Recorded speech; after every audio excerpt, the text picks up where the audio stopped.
from the Texas line. I ain't got much, but I'm damn proud of this double wide off in the pines.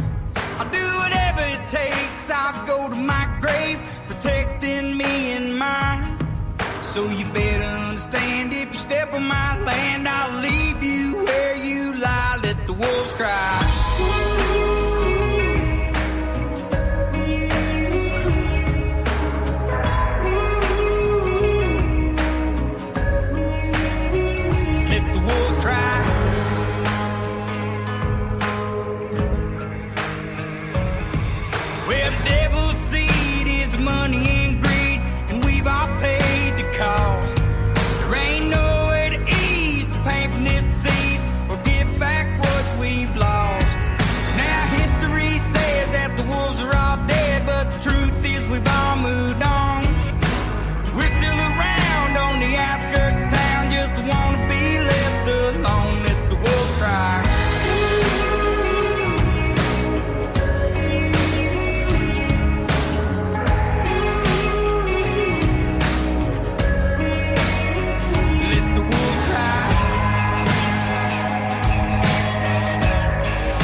I ain't got much, but I'm damn proud of this double wide off in the pines.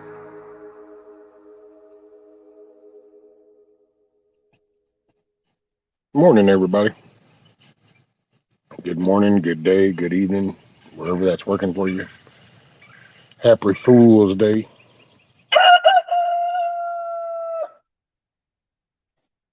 And there's BB with his nice, polite good morning to all y'all. I guess you can hear me, 5 by 5.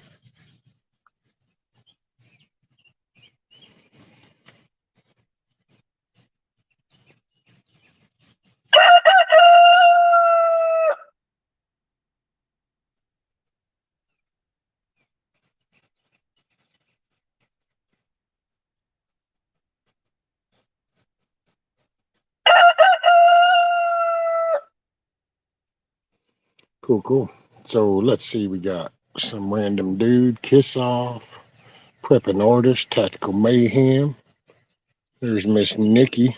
Hey, Miss Jen. I think I saw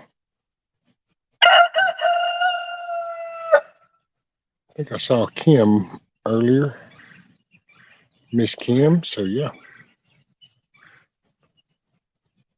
What's up, Mayhem? I saw something about you heading somewhere. Here, I'll throw a link if you want to come up. Dude,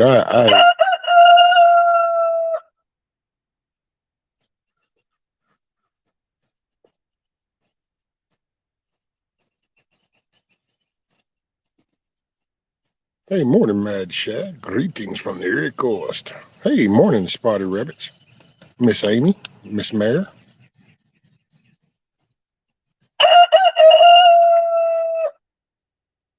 I don't know. If it's too loud, I'll end up probably muting or something. I don't know.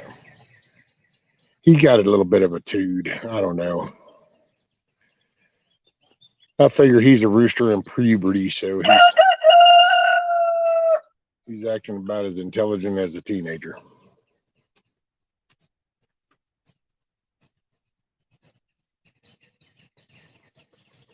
Chicken's cooking. Yeah, I got my cooking put back on there to make it more professional. Kind of cleaned up my site. Well,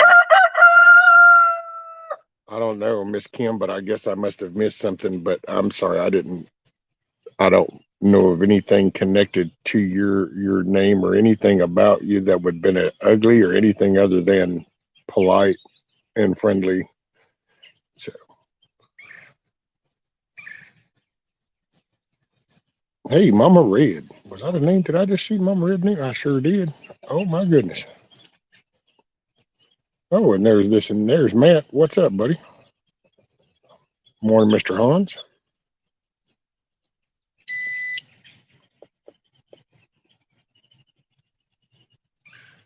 Ooh, man, we got some a little bit of fog rolling in. Oh, wait, you know what?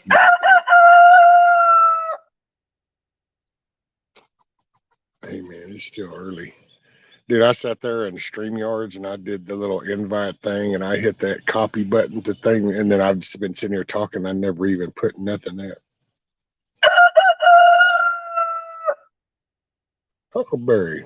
What's up, Huckleberry? Miss Shift Kicker.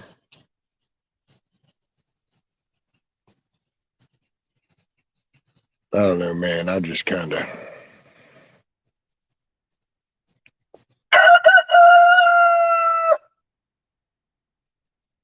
I don't even know really why I got on, to be honest. Just share this with y'all. Every time I see this coop or anything, I think of everybody. Not that I don't think about y'all anyway, but because, I don't know. Everybody's watched from the very beginning all the way to now. So,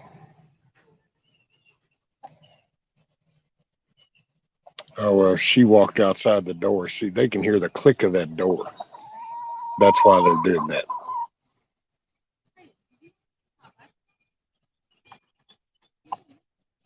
I know. That's, they think something's coming. I ain't got them no mealworms. They still got a couple of weeks to go. Oh shit! There's Mayhem. See, I guess if I'm going to do this stupid stuff, I ought to pay attention. There he is.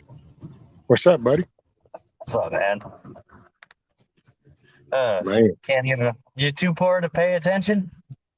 man, I sat here and I did that, and then it's kind of like I guess I'm supposed. You know what? I'm starting to join the rest of society, and I'm just expecting shit to just magically happen. Why do I got to do anything? Doesn't shit just fix itself? What? Yeah, you're you're in the age of the AI. Think it's gonna fix itself, huh? Right? Oh man. Hey, who do? I'm on my way to northern Arkansas. We were gonna do some relief effort over at West Little Rock, and they got so much media attention, and North Little Rock's got so much media attention, so they got a lot of first responders there. So I was talking to some individuals and trying to find out, what areas were affected real bad and don't have them having a lot of attention. So I'm on my way to go pick up 3 of my guys, and then we're probably going to head out to like northeastern Arkansas, to this small town called Wynn in Arkansas, but they don't even know if we could get in there because of all the damage. So, Well, you might not. I know that last wave we had a few years back that come through here, and man, it looks like some big kid threw a can of pixie sticks. So you pretty much just got to start at one spot and start cutting your way in. right. But yeah, I got the bag filled up with supplies. You can't really see it that much, but there's 2 cases of water. I'm picking up more water, getting some canned goods back there to help clean up, and then we got our safety equipment to help if we need to go search for somebody in the debris. Oh yeah, I know, man. I've been watching TJ, well, Bear, Yeah, up there with that Mississippi stuff, and man, I guess that's just one of them moments. I don't know. For me, that's my like. I'm all right. about that. That's like prime vacation. No offense to the people that bad shit happens to. It's not like that, but it's just that there's people that there's roosters that are assholes, and then there's people that are trying to talk. Yeah. So Well, man, We know which one's which right now, don't we, BB? Well, that's why you called him, named him BB. We all know. He don't stop. Yeah, he don't stop. He don't stop talking. We love you, BB. But I just, yeah, man, I don't know. I know it's weird. I never really thought about it at the time back then, but yeah, man, I guess in a way I was kind of like that adrenaline junkie, only not really adrenaline, but I just, because I like to help people. And that Mhm. is like the pinnacle. And so then that kind of like merges all the lanes together. Right. Yeah. Well, that's why my group right there, you see that? Oh, yeah. That's my group. STAR stands for Security Tactics and Rescue. That's what we do. Oh, yeah. I mean, even some of these areas, if we need to help law enforcement, prevent looting and stuff, we could do that. We're FEMA certified. We're medical certified. All of our guys are. Oh, yeah. Got all kinds of certifications. So you just need you like either a Kodiak or a deuce and a half or something that's all geared up. Oh yeah, yeah. Been talking to these people in my town. They have about four Humvees that they've been kind of keeping in the. Every now and then they sell a Humvee. They offered one. I think it was like last year. It was like $25,000, and it was kind of funny when they posted it on Facebook. And somebody asked, "Do you have the keys for it?" And I was like, "You don't need keys for that one." Right. Yeah, I even have the remote start.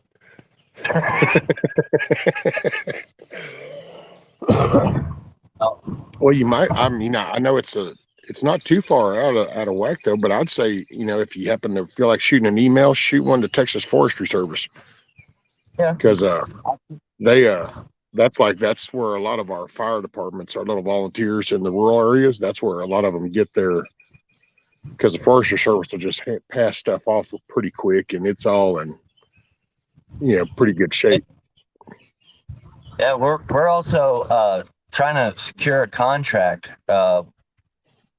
with Arkansas. They second in command out. I think it was last week. He just found out that none of the law enforcement departments actually have a active shooter response team. None. I can So believe we're that. trying to secure a contract to where we are the response team. Dude, I'm gonna tell you right now, and I said it once before, and I'll say it again. But that Nashville footage, Yeah. within the first 30 seconds, is the poster child of why there should be an armed person on these campuses. Because if there had been an armed person on that campus, that damn chick would have never made it through the second door, much less the first door. The minute she started that would have been addressed right there. Yep. I watched the body cam footage. Oh yeah. One of my friends shared it with me, and she was like, "What do you think of that?" And I said, "Those two officers, the body." I said immediately. I knew they had military training. I Yeah. knew immediately. I don't know their background. I don't know if they really do, but I knew they had some type of military training, private military training, something to that extent, because those guys I were know they like, had a spine. I know they had a spine and a set of balls because they actually did their job. "Oh yeah, yeah," and I wonder how all those guys in Uvalde, you're gonna sit there and watch that shit side by side, and it's like, yeah, how do you wake up and look your kid in the face in the mornings, homeboy? And then you see some of those officers. It was those two that were like, "Go, go, go, move, get in that door, get in that Oh, door." dude, the instant response when he hit the T, and it's like Yeah. up the stairs, and they hit that T, and the minute that went off, he went right. It's like, just follow that, just keep following that. Instead, the other ones, you listen to the body cam from the Uvalde ones, and it's like, man, I don't know. I didn't sign up to get capped. I don't know, man. It's like, yeah, well, there's a set of balls and there's ballless. Right? This is what a spine looks like. This is what spineless looks like. Yep. Yep. You want to see what a road looks like versus a pile of shit. Here you go. Right. Yeah. And I mean, um, side by side. I mean, I think Steven Crowder even did like a side by side of Yeah.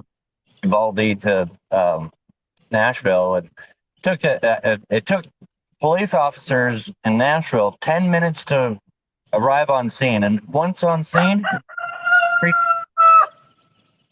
3 minutes. Yep.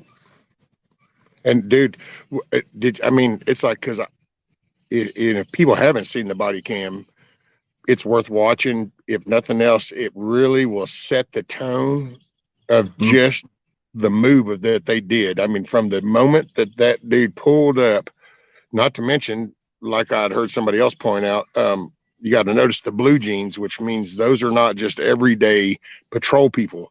That was people that answered even another call. When they heard that call, they intentionally stopped what they were doing and went into action. But dude, that dude whips up, throws open that back door, grabs that out, starts looking, addresses her, and she's like, "Look, we got them all locked down, but there's a couple we don't know." Okay, good. And just is on the move from that moment. And you just and you hear him, you hear him. He says, "I need three. I need three." So you know he wanted to do a 4-man breach immediately. I was like, "Yep, he's doing a 4-man breach." And you have others, and then you had 2 teams of 4, so that's 8. 8 guys rushed in there. And what I even saw, one of them had a pistol, and they want to say, "Oh, a pistol won't do anything against the." That well, one the cop second one was a pistol. That the first one that tagged her was the long barrel. But then as they came around that corner, apparently made a move. Shouldn't have made a move. Which I got to tell you. So now, in full disclosure, because I'm pretty straight up. So while I will commend everything about them, and yes, they are awesome, there are some things, because I've always wondered. You always hear this "don't move," and it's like, yo, mofo, you just popped like 3 holes into me, and I don't think I kind of have an option right now. I'm just twitching and moving and flopping. So sometimes I think that "don't move" part is kind of like, there's a time to say it, and then there's a time not to. Right. I mean, they should be able to tell the difference between somebody like writhing in pain and somebody still trying to fight. Yeah, because you do have those Rittenhouse moments where they can't let go of it. Yeah. Yeah. Yeah. Hey, Miss Connie, and I'm sorry, anybody I've missed. What's up, Wizard? Let me scroll in chat real quick, because I did. They're fine.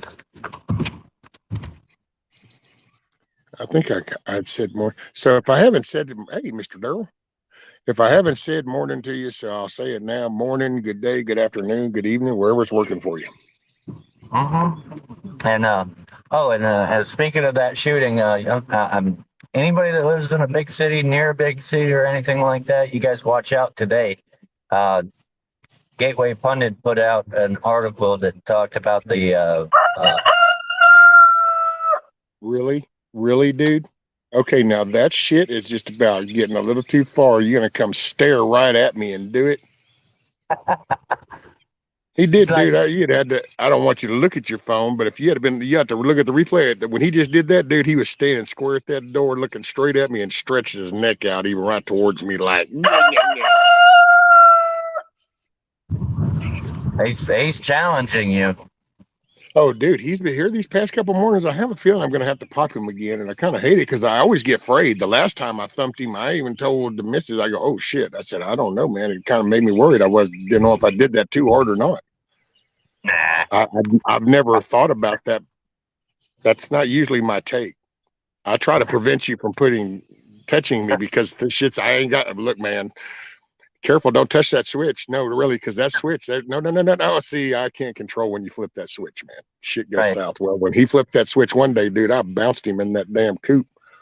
And you could hear the thud as I backhanded him right across his whole breast side area. And he went across the coop. But yeah, this past few mornings, man, he comes out that damn thing. They won't even be with him, but he'll come down and he comes on that ground. He does his little side stepping like, hey, what do you think you're doing? And right. This morning it was kind of at least mellow enough that I turned around and I said, look, dude, I'm telling you now, I'm not going to put up with your shit. And then he kind of went on to the boards, the back of the little area was just, and it's like, okay, well, you can talk all the shit you want. I don't care. Right. Oh, buddy.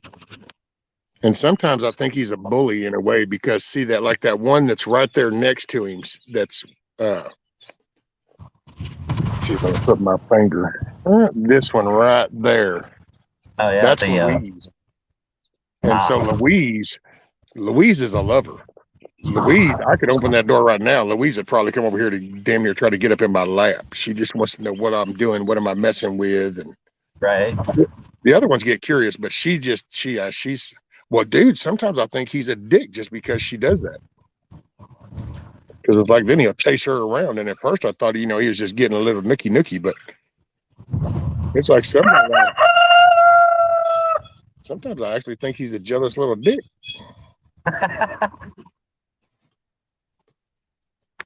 Man, I brought my safety glasses and I forgot to bring my sunglasses. Oh man. Yeah, I brought my safety glasses. Not my sunglasses. That was a dumb move because I was like, oh man, I'm heading east too and the sun is rising. Oh yeah. It is what it is. Yep. Hey, whip in the gas station and get you one of them $2.99 pair that kind of half sits cockeyed, but it'll at least block the sun. Yeah, and you know what's funny is I'll never be able to get rid of those. I'll never lose them. But no, you'll always have those. Where the fuck are they?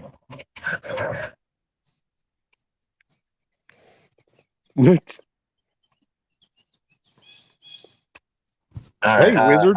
I'm glad to see you here, Wizard, because just of all people, I gotta say, man, whenever I was watching this little interview about pretty much if Saudi Arabia decides to screw us over, then just where we're gonna be after we're listening to the whole China, Russia, Syria, Iran. I thought about old Wizard, Mr. Money Guy, and I'm like, oh shit, boy, I wonder Wizard what got to say about all this shit, because here it's come. I feel like we're the surfer on the tip of that wave, and it's like, oh yeah, here's this moment, and boy, where the crash is coming.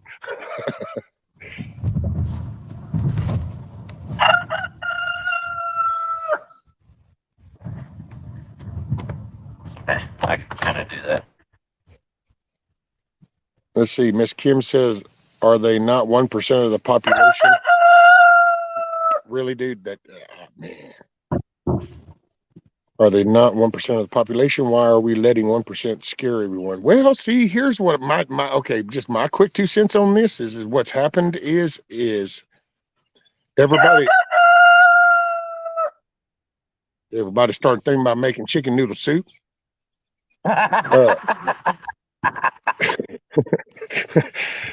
But everybody shrugs shit off. It's kind of like when you kind of combined a few things that you hear. It's like the Overton effect. And you take behavior and you put into it. And it's like, okay, so you have people, you hear if you repeat a lie long enough, it'll become true. So just a combination of all these. Well, we have just shrugged them off. At first, it was a running joke, like, yeah, okay, whatever. And then it was like a really, man, really? And then, we had this little dude who had this little caterpillar underneath his nose, and he did it for the whole world to see, but somehow most people didn't start to recognize that just how mellow he put himself into power at first, and he kind of weaseled his way in like a splinter before he became the festering problem. Well, these people weaseled their way in, and we just shrugged stuff off, and now they're in seats of places where they can cause damage.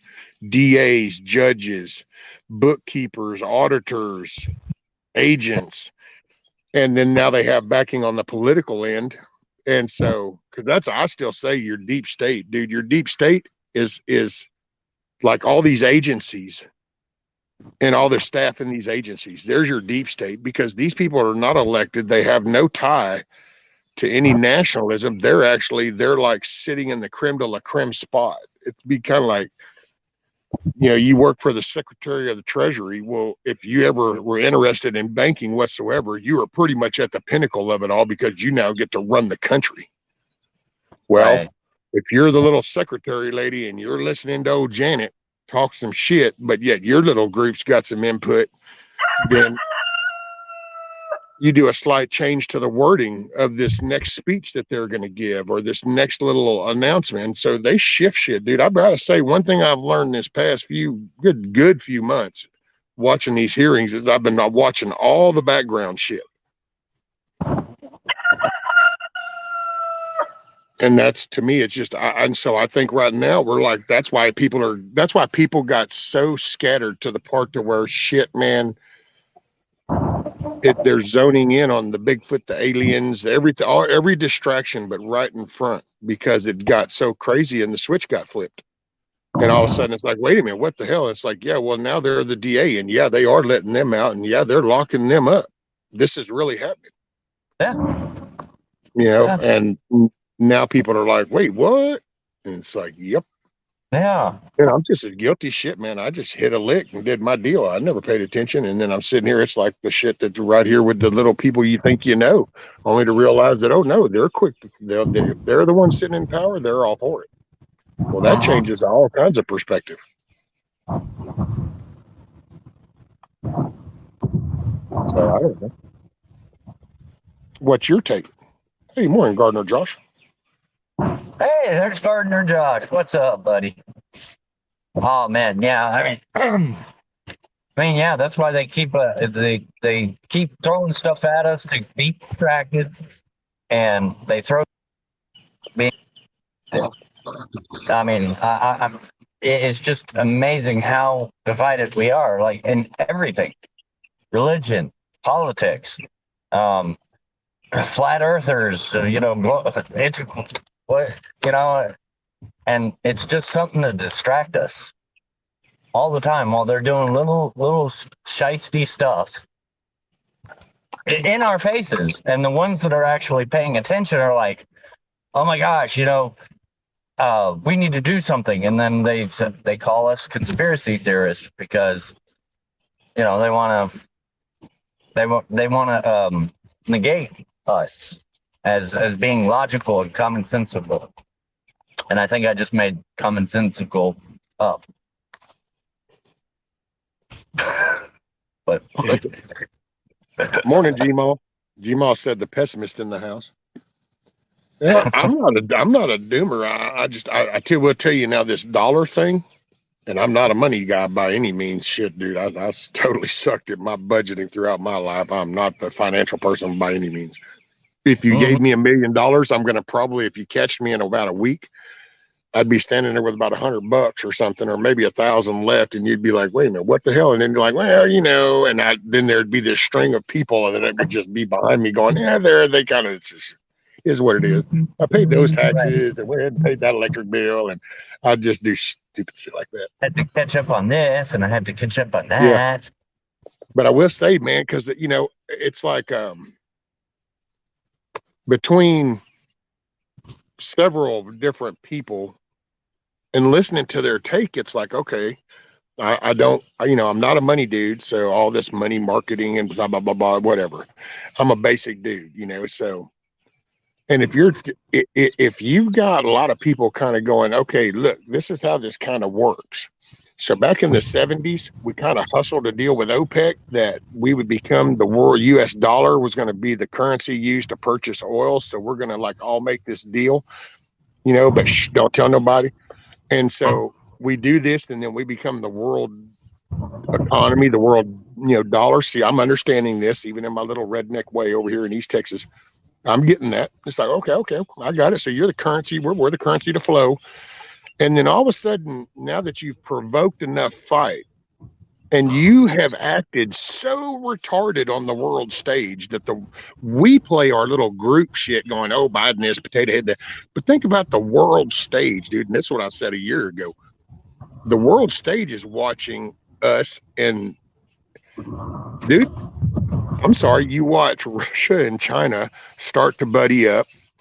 They want to talk the peace deal in the Ukraine. Then they start to talk about their little currency shit. And you got the people like Iran and Syria. They go, hey, we're all about that. And then all of a sudden you end up with some. Now people haven't realized this, and I don't know if that's even really been brought. I'm sorry, but the EU is now going to go over and help broker a peace deal with China and with China between Ukraine and Russia. So the EU is even pretty much fixing to give the finger to Potato Head over here, because that's the picture on the world stage. And dude, it's like, wait a minute. So while we've all been bitching because of the crazy ass purple haired thing screaming, wanting to kill every baby type thing, well, the world is going, you know what? That country's like a toilet bowl, and it's circling, it's flushing. And so they're all starting to flip sides. That's some scary shit, dude. Yeah. But, you know, then again, this is where the weird side of me comes in because, well, I've been locked up. So guess what? I mean, I have watched. I watched the radical version of the 5 boroughs take place right in front of me between all these little major. It's a clique. It's a group. And there is a inner layer of politics that takes place. It's a power play. And when you start seeing certain moves, you know shit's fixing to go south. And when key players start not acting so friendly towards each other anymore when they were buddies, that means that shit's fixing to break off. Yeah. We have done embarrassed ourselves and pissed people off. Go ahead. I'm sorry. Not to mention, you know, with them, you know, Iran changing, you know, what they're going with and all that, and the U.S. dollar is not what it's worth anymore. And I honestly, I really don't blame other countries for siding, you know, but America needs to do better. The dollar needs to be worth a dollar. You know, inflation needs to cut back, and you know, this administration needs to step up. And these allies that are working towards, they hate everything about us. You know. Well, things are coming out. Things are coming out that things are not what they appeared, and we're not the only ones sitting here going, "Wait, what? Yeah. Wait, what?" There's other country leaders and people that grew up in their country hearing about them, feeling about the one way with the U.S., only then now be paying. And I also know that there's intentional, you know, because you don't want nationalism. That's the last thing you need is nationalism. That is like, that's loyalty there. And that screws up shit. You can't have loyalty. So they're steadily paint the picture of how bad we are. And then they actually start to see actions where it's like, yeah, you know, it's kind of like when we went over there, you know, it's like, wait a minute, I thought there were, what happened to the little vial that homeboy held up? You mean that wasn't, it's like, well, you know. Yeah. It's like, but wait a minute, I thought y'all were like, you know what? In all honesty, it's embarrassing hell because it's like we're the righteous. And now we're being portrayed as not the righteous, and all the actions, unrighteous things we've done is what's getting the spotlights.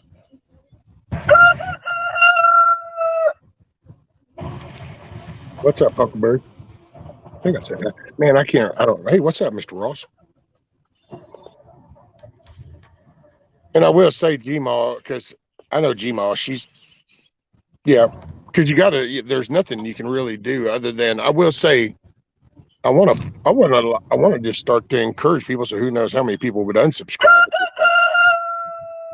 But I think we need to start emailing these representatives and senators, the good ones. Just because I will say one thing I notice is every time one of them little piece of shit Democrats get up, they bombard the talk, and they try to paint the picture that the American people don't want us wasting time on this. The American people, and so they always say that. And I think it would be ironic if they just like were to dump a big stack of emails or something going, I don't know. these are the American citizens that I hear from, and they say up your ass. Yep. Yep. I tell you what, man. Yes. Yeah. It was yesterday. I watched. No, it wasn't yesterday. It was the day before. A Guns and Gadget went live. No, it was no. It was yesterday that I watched it, but he was live someday. When they had the Sorry, here. no, you're fine. They had the hearing on the pistol braces, and it was they were trying to say it's the attack on the Second Amendment by the ATF. When's enough, and the whole premise was that the ATF cannot, went to Congress, and proposed a bill, and one of the representatives would have made a bill, and they would have went through the House, the Senate, up to the president, and I'm listening to the Democrats, and all they are talking about is gun violence, and saying that, oh, our Republican colleagues want to defund the ATF. And I was like, I never heard one single representative Republican say that they want to defund the ATF. They're talking about the There was ATF one. making up laws, and that's part of, and they can't do that as the executive branch. I think that Marjorie Taylor Greene lady, I think she did say something along those lines one time. Yeah, but and it's because everybody say, makes fun of the whole alcohol, tobacco, and firearms, and it's right. like, but it's the Second Amendment, so you. Yeah, and then I'm like, wow, how hypocritical are these people? Because I think it was just a couple years ago, these same people that are saying the Republicans are ATF, weren't they the same ones saying defund the police? But now they're bringing up stuff about like one of the witness lawyers that said fuck the police because he was pissed off about an unjustified shooting, and I'm like, I'm listening to them, I'm like, these people really don't remember it. They don't remember what they did. Well, dude, they literally, I watched in the hearings them even been called out, and then like the witnesses, when the Democrats call these witnesses, dude, them witnesses will sit there and they just will, they say shit just like you'd watch the Fauci with Rand Paul. And how he would just blah, blah. That's what these same witnesses will do, and these damn people will even have their tweets or whatever up on the damn tripod going, look, this is what you just said in January. Are you denying this? Well, that's a personal thing, and that's taken out of context. I love how they say that now. That's taken out of context. Taken out of context. Yeah, exactly. Hey, Michelle. I was watching the hearing, and I was starting to think about the things that I would say.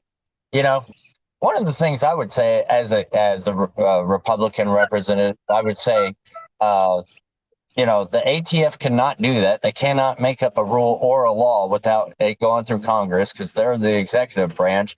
And if you think my constituents are going to follow that rule, well, you're going to have a bunch of felons, and guess what? You're going to have to arrest me because I'm going to do the same damn thing. I could lie. Was that Byron Donalds? No, that would be what I would say. Oh, dude, that just about sounded like, no, Byron Donalds. He kind of, it wasn't along that lines, and I was like, wait, did I? But then, dude, he said something damn near similar sitting up there when he questioned him. He pretty much and I love how he does it too, because dude, he don't take no shit. No. You know what? Actually, it's funny because what it is he's playing their own shit against him. He's a young black man. What are you going to do? I got a voice. Are you trying to silence my voice? I'm a black man, and I love it. But it's like, yeah, just sit down and shut up, and let's get on the point. Oh, and you know what else too? I was watching the hearing, and Mr. Roy, Representative Roy. Chip Roy. Jim Roy. I was like, oh my God, look, it's rescue. It reminded me of you. I was like, that's fucking rescue right there. That would be rescue sitting up there. Yeah, Chip Roy, I like him. He's a Texan. Yeah. And here's the thing. this is what I will say. To be honest, I'm not sure that this. I've been thinking about this because I'm not sure how we'll come out of this, because I've just sat here and looked, and I'm sorry if I'm fixing to upset anybody. I mean, it's because you're reading way more into it, but it is what it is. Um, but it's like when you listen to all the hatred behind Trump. Not that I don't. There's see that's it. And here first, I'm gonna put this disclaimer out there. First off, don't have I don't have this savior complex, so I don't ever live my life like I'm waiting on some magical dude to ride in on a horse. So I don't view things from a single savior perspective other than God. Right. And other than that, as far as anything down here in the man-made world, there ain't no super person that's going to do it all. It just ain't. That ain't the way it works. So I've never had that thinking, but that's Mm-hmm. the general consensus like nowadays. So when you go to say something, it's almost like if you say something about Trump, then all of a sudden he ain't going to save nothing. He ain't going to save nothing. I never did expect him to save everything. It's just like when my take on draining the swamp was, I think he had intention to get up there and weed out what he thought was the level of bad shit and some of the crap. But then all of a sudden, he got screwed, dude. And like I've said it dozens of times, he's so egotistical, you'll never hear it. You're never going to hear that dude go, I got played. So, but I think he knows it. And but when you kind of look at where we're going, so we're going to be coming up to a Y in the road. So it's like decisions, people say, oh, well, and there's going to be sides, and it is what it is, because we're coming down to a belief of this is right or this is right. You got to pick your point. Well, there is no single savior, but if you've got people so jacked up that you can't even rally behind somebody, then that crowd's going to become just like a chaotic little ant bed that's going to get stepped on, because there's no focus. And that's what, man, because you hear this, oh, he's part of it. I'm thinking, so have you watched the last 6 years and yet you think this is all part of some plan to sell it to the people? I mean, my God, dude, what they're doing right now, they could have done this shit 6 years ago if they had wanted to, if they'd had all been in together. So, and dude, they are like with this latest little indictment, they are literally, they are crushing our legal system. And so if this was like all some major plan, and you think, man, so wait, if this many people are just so distracted, then that means there's nobody ever going to be able to step up to kind of rally behind, to get that wave of flags behind again, that American engine going again. Because that's what I know from my perspective, little old redneck in the woods over here in East Texas. Back in 2016, it was that national American, this country mentality. That was the shit that got me. Well, so hey, I'm here. Brother. I'm gonna get off here, man. You guys take it easy and pray for the victims out here. So that's about it, man. Brother. All right, talk to you guys later. Love y'all. Thoughts and prayers to you, brother, for some wisdom and strength. Thank you. I appreciate it, man. You got it, brother. Be safe. Peace. Keep your head on a swivel.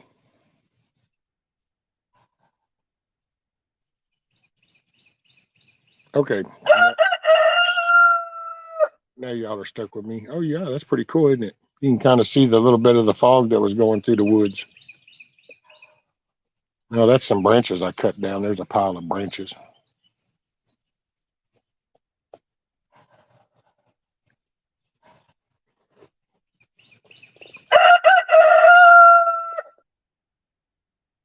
I don't know why you do that so much for no reason. But no, I just,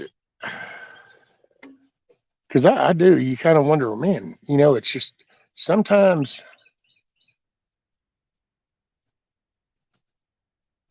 I don't know. There ain't nobody perfect, so there ain't no perfect solution. So if people can't look past some flaws to achieve a common good, it's kind of like rolling up to a scene. Everybody's got their boots on, but here comes this one dude. He's a little behind because he was on the outskirts of the county or something. Took him a little bit to get there in his own truck, but he runs up and he's got his pant gear on except for his boots. Well, do you just send that dude home and say, "Oh, well, you're not perfectly geared up, so you're just not included"? Hell no. You know what you do? You tell homeboy to go over there to that pumper and start running that pumper, helping that pumper drag hose, because you ain't got to worry about, it. Just there's sometimes you gotta overlook some things. Now, safety shit and core shit. It's like if somebody's behind the Constitution, the Bill of Rights. Like I said, nowadays it looks like it. Can you admit that election was jacked? Oh, well, there you go. That tells you that there is a gray area. But if they kind of go, oh, yeah, I know it was. Well, then at least you know where they stand. They saw what you saw. You say, hey, do you agree with this Ukraine thing? Well, they were, okay, well, there's a gray area. If they go, oh, hell no, we need to keep our nose out of that shit, dude. Okay, well, see, we're generally on the same page. We're at least in the same book, I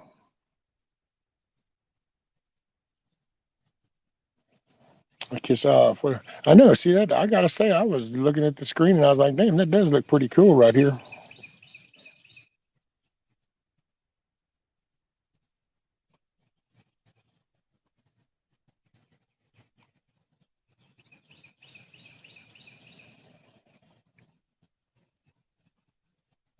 I didn't even brush my beard or shit this morning. I don't know. I was just going to get on, drink some coffee, shoot the shit. It's been a pretty shitty, I don't know, just a pretty shitty moment. So just figuring out ways through it.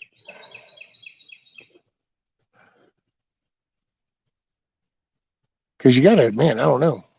It's like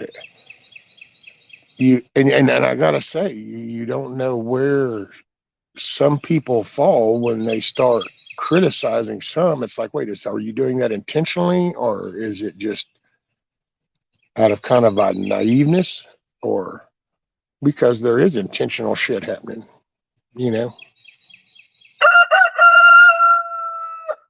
And it's like right here, I gotta say, I've thought about the same thing. Like when you look at what we got going on, just basic facts. I don't care what political side or whatever, but there's a border crisis that's going on, that involves fentanyl and all kinds of shit. So there is that's happening, regardless of you can say no, but it is. So there is that. There's a Ukraine war. That's a for real thing. That's happening. That's when we're involved, rather indirectly or directly, but we're involved. So that's a fact.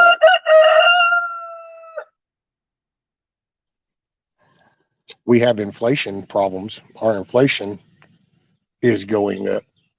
We have an economic problem, an economical problem, I guess would be the right way. So we have that. That's a fact. So there's 3 facts.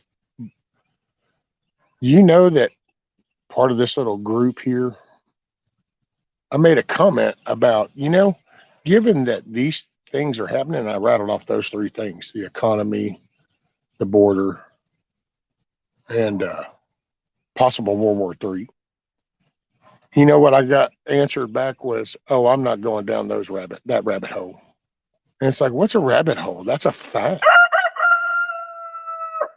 But they're so focused on getting power and control here because, we can fix everything if we can just get the power to force a rule on somebody. Because they all dress it up with all their bullshit talk, but it comes down to enforcement of dues. And that's what it really comes down to. They want that power. Oh, no. Yeah, you do. Otherwise, you could just ask for people to give more if they wanted to give extra to restock the lake or to do that. You could ask, but nobody asked. They're trying to force. And that's a change. But they do this, right? And then you point that out, and then those are rabbit holes. And it's like, so I don't know, is that intentional, or are you just ignorant to what's going on?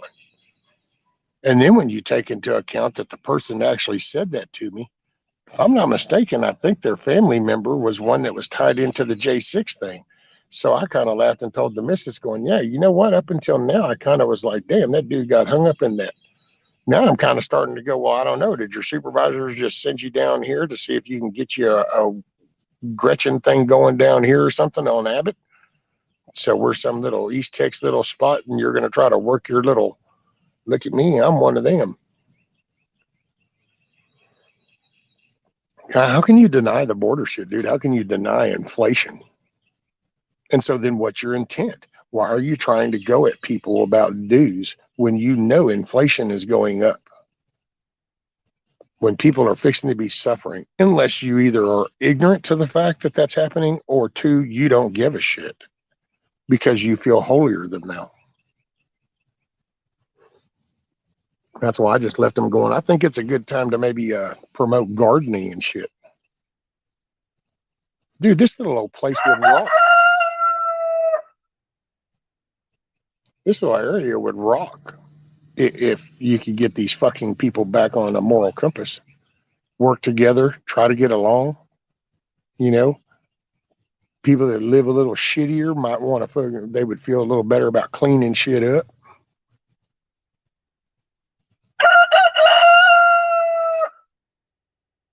What's up, Mike? Hudson Valley. What's up, brother? John. What's up, buddy?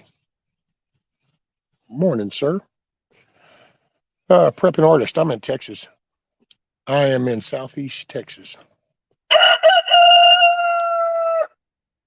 In the Piney Woods. A little house in the woods. Oh, Amy. That's pretty cool. I didn't want to say nothing about Michelle, but Squirrel Tribe Michelle, she's pretty cool, dude. She's a trip. I like listening to her sometimes.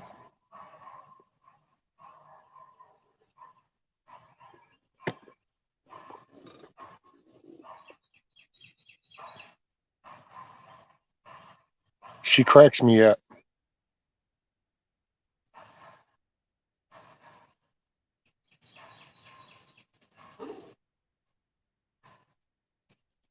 I give a shit. I just don't drill on it. Wait, what? Damn kiss off in her special way of language.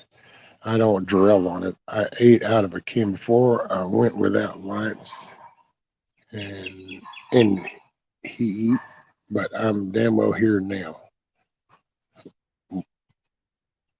Listen to him.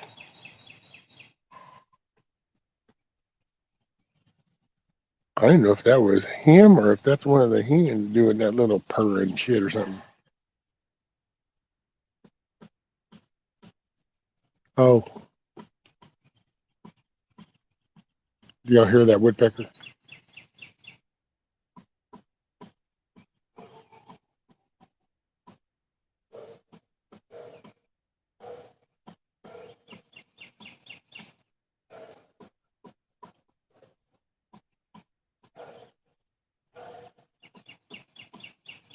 Y'all hear him? Yeah.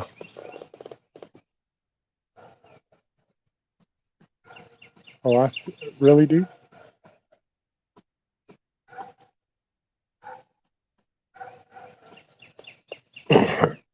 Excuse me.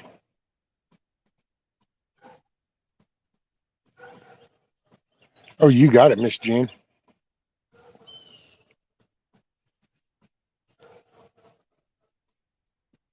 Let's see what Mike say. He said first day of trout fishing season here. New York is staying. Damn, I ain't never done no trout fishing. It's funny because I do my own little redneck version of fly fishing, or I used to.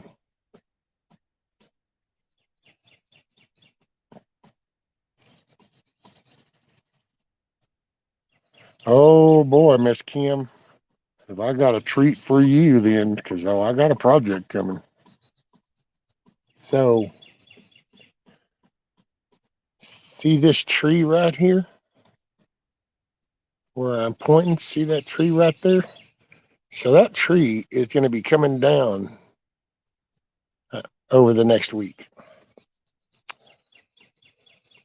Or at least that's the plan. I'm going to talk in a way like this is what's happening. Until we get to that end, I can't guarantee shit. But so, I'll tell you though, Hudson. Okay, well here, let me do the fishing thing real quick, and then I'll tell you all about my project. So, no, Mike, what I do is I've always wanted to trout fish and fly fish and stuff, but I just never really never made the damn effort to actually just do it. So there you go. So, but I do bass fish, and I bass fish all ass backwards. I gotta say, I guess the more I think about it, and the more I say shit out loud, I realize just what an anomaly I really am. So bass fishing, I get it. There's all the techniques, there's all the proper shit, and there's all this, there's all the form, and there's all the.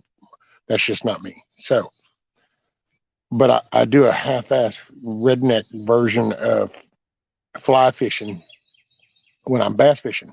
So I'll take a hook and I'll tie it on that line, and then I'll take a worm and I'll thread that worm on that hook. Well, then I'll sit there and pull line off, because I also do an ambassador, Ambu Garcia, so I do open face. But I'll pull the excess off, and I'll sit there and sway it. And then I'll get it just where I want it, and then I'll swing it and I'll pop it and let it sail out and get up underneath the limb, and then slowly just fall down. And it's kind of like, I've always laughed, that's my own little redneck version of fly fishing. Yeah, see, I've watched all you fancy little fly fishers, boy, and y'all have them nice little spin cast on there with them whipping type rods, and you're like working that bad boy. And I have done that a couple of times with my thunder stick, my catfish stick. Work that bad boy swing. Wow. Fishing up by the dam. That's when you take them two-handers. Wow. What's up, Hutch? What's up, brother? Let me see. I don't know. Okay, I know I missed some shit. So let me go back up here, and then you really need to screenshot that background to keep it peaceful.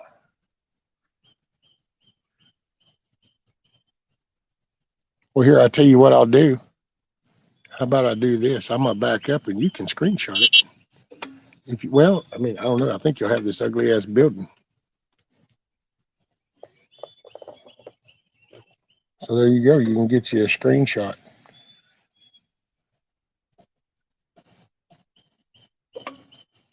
There you go. Rescue, that's called pitching. I do that as well, around brush next to the bank.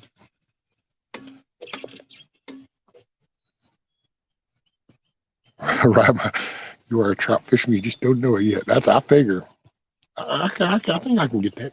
Dude, that'd be the shit. I ain't been fishing in a minute. I'm going to try to go fishing now that I got my mower. I can get down there to the creek. Oh, and okay, so my project is going to be this tree's coming down. Oh, here, Hutch, I don't know if you want to come up or anybody wants to come up. Let's see, is that still there? Yep. I ain't on YouTube, so I can't pin the link or nothing.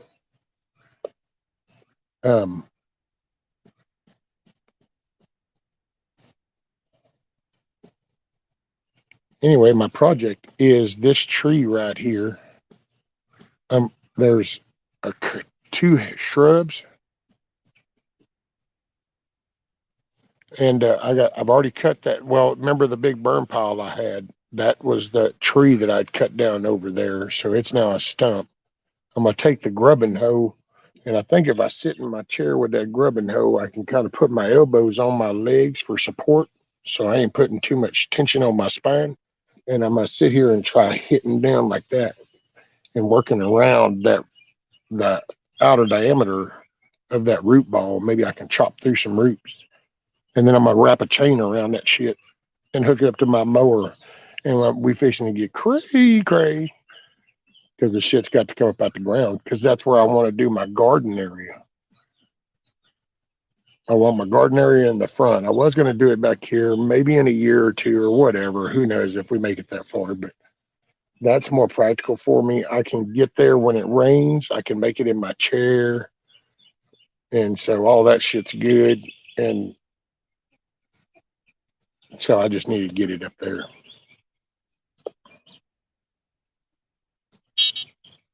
Oh yeah, this one's going to be a fun one too. Here, I don't even. You know what? I'm going to drink a little coffee. Let me finish this coffee.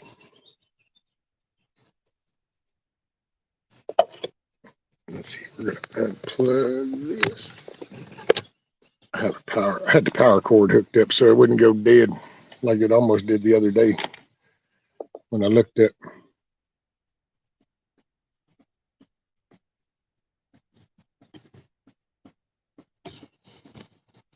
Who brought them down? Oh, wait.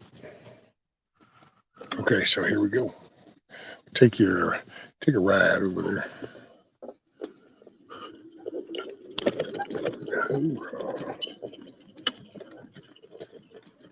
Oh, and this is where. So I managed to get all that off except for this board and that board, and then the one that goes along the bottom. And I got them all cleaned up and stacked right here. So there's that. That's kind of what put me down for a few days, and that wasn't. Oh well, shit happens. That's all I'm gonna say. So here's where we're at. Oh Lord. So I'm gonna get right over here. Okay, so there's that stump. Right there. So there's the stump. That's the tree that I had cut down and then ended up doing the brush pile, burn pile. So then today I'm going to be cutting this little shit all down, cutting around the base of that, cutting that one down and cutting around the base of it to pull them things out with my mower. And then this is right here where I'm sitting is going to be where my gardening is. And then this tree is going to come down. So today I'm just going to be cutting on them shrubs, but then I'm going to get set up and I'll take you over here and show you this. Yeah, kind of been formulating a plan. See, there's a Rudy landmine right out here. Yep, that. Okay. Hoorah. All right, here we go. So, all right. So this is pretty much like the base. So I'm going to take my scaffolding and I'm going to set my scaffolding up. I got two sections of scaffolding. So I'm going to roll them out here. And I'm going to set one up where it's lower, where I can go out of my chair and kind of climb up on it, roll on it. And then I'm going to do the next one a little higher. And then that way I can reach right up here with my Sawzall. I'm going to cut that limb down. Let's see, do I got the right one? Yep, this limb's got to come down. The next limb has got to come down. The only one I'm going to wait on, maybe, depending, will be this outside one right there. This one right there. Because it kind of goes up there by the lines. So we'll see how that goes. But so anyway, that's the plan because this is blocking way too much shade over my nice little spot. This gets sun all day from the time it comes up, from the time it goes down. So that's where I'm going to go. Plus the porch is not far off the ground and I'm fixing to relocate these too. I'm jerking these damn bushes up out of there because I'm going to put the ramp coming off of there. So anyway, we'll go back over and look at the chickens. So that's what's coming. So there you go. Ooh, hey now. Shit's too vital. Did I ever put the link? I don't know if I ever put the link. I think I did. Oh, well. Somebody wants to, they can look back. Hoorah. Oh, shit.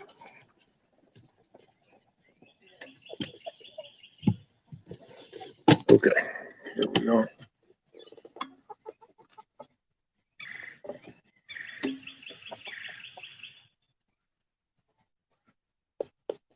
Okay, so.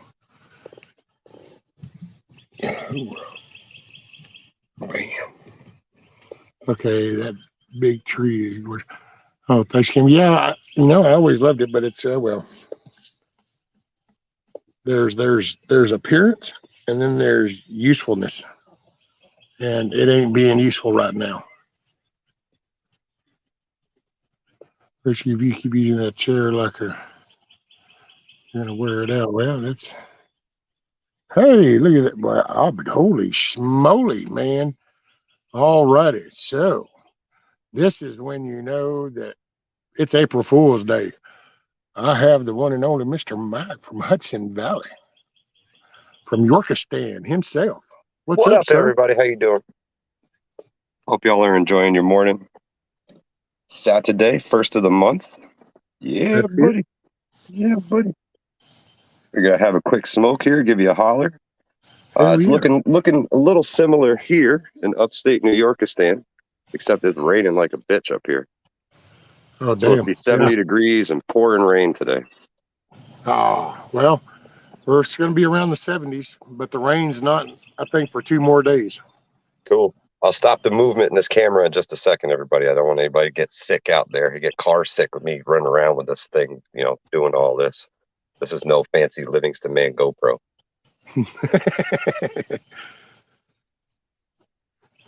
So how's everything, Rescue Man? Shit, still sunny side up. That's right. I hear you. I hear you. Can't complain. Nobody listens anyway. That's it. Nobody cares. Just do something. That's right. Well, Angry's got a shirt that says "Nobody cares. Work harder." There you go. That Yeah, one. I was going to say, I think Bear has something, a banner up in his office about that. Yep. But nobody cares. Work harder. Yeah, but it was, that was kind of, had me all worked up. I was been watching him and TJ Bear over there. And man, that's like, damn. It's kind of like, I wish I could just walk away from work and go help those guys out, man. I really, really do. I wish I was in a better position to be able to do that, but I'm so swamped with work right now. It's absolutely ridiculous. Let me get you guys set up so you don't get all dizzy on me.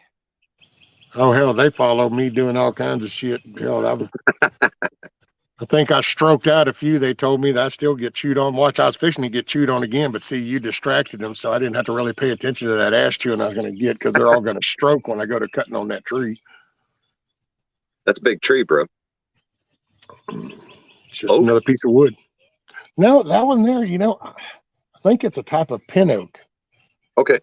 Because the leaves are the longer, narrower. Okay, so styles. like an ash tree, maybe. Yeah. We got a lot of those up here. They're dying off up here big time. Some Chinese bug, the emerald ash borer, killing all the ash trees up here. We call them dead ash trees. Dead ash trees. Yeah, because real bad down here. I mean, I'm in the piney woods of southeast Texas, so normally it's pine trees, and but had most of them all removed way 40 years ago when we cleared this place. But there were still a few up until that last good hurricane. No, the hurricane before the last. That one there was two right here where I'm sitting, and those ended up coming down in a sweet gum. So all we got left now is I got let's see, what, 1, 2, 3, 3 oaks, and that, I think that's probably an ash, because these are pin oaks right back here. I got 2 pin oaks. Yeah, 2 wet oaks, and then that one. But that one, man, I like it, and I've always loved that tree. But I mean, it was actually just a freak luck. It wasn't like it was ever intentional. It was one of those things when you don't mow over a little bit and all of a sudden the sprout's big enough and you go, yeah, okay, we'll just keep it. And then here we are 40 years later, 45 years later, it's that big. It's a monster. Now it's a problem child. Now it hangs all over, dude, and it's got those willow kind of limbs. That's what's annoying about it, because that shit just stretches and it ends up hanging over. Oh, yeah. Big time. Big time. Let me see in the chat. Somebody just said something. Ladysmith says, all across the nation, Mike, deforestation. You're absolutely correct. Everywhere. Everywhere. Yep. Up here, they are bulldozing fields. If there's trees, brush, grass, anything, bulldoze them and put up a solar farm. See, ground mount solar is a big thing up here now. Big thing. And they're putting it all over the place, man. That's where they lose me, Mike, because, you know, if somebody's really true to their nature, then they're open for any ideas that would get them to that, you know. So Absolutely. It's like saving a life. Wow, what do I need to do? I need to save his life. Well, you need to put 2 fingers right here and stop the flow. You're going to have to hold pressure right here. Okay, I'll do that. Because you say, here's what I want to do, and they're willing to do what that takes. But all this other bullshit, when they do this green crap and saving energy and the plant, it's all bullshit. It's all money and greed. Because if they really wanted to, then they would stop producing so many new buildings and they would start renovating these old buildings that they just let you drive by throughout every city. And they would go up there and rework the tops. And I don't know, maybe make the top of all those buildings solar panels. They're already there taking up space. But wait. I can't make as much money on a renovation as I can if I go over here and get the whole clearing and foundation and building a new stuff. Yeah, I can get more there. Yeah. We don't live too awful far from a town called the Pine Plains. It's just Pine Plains now. The natives named it because it was one of the rare places around here where the pine trees actually grew in the plains, not on the hills.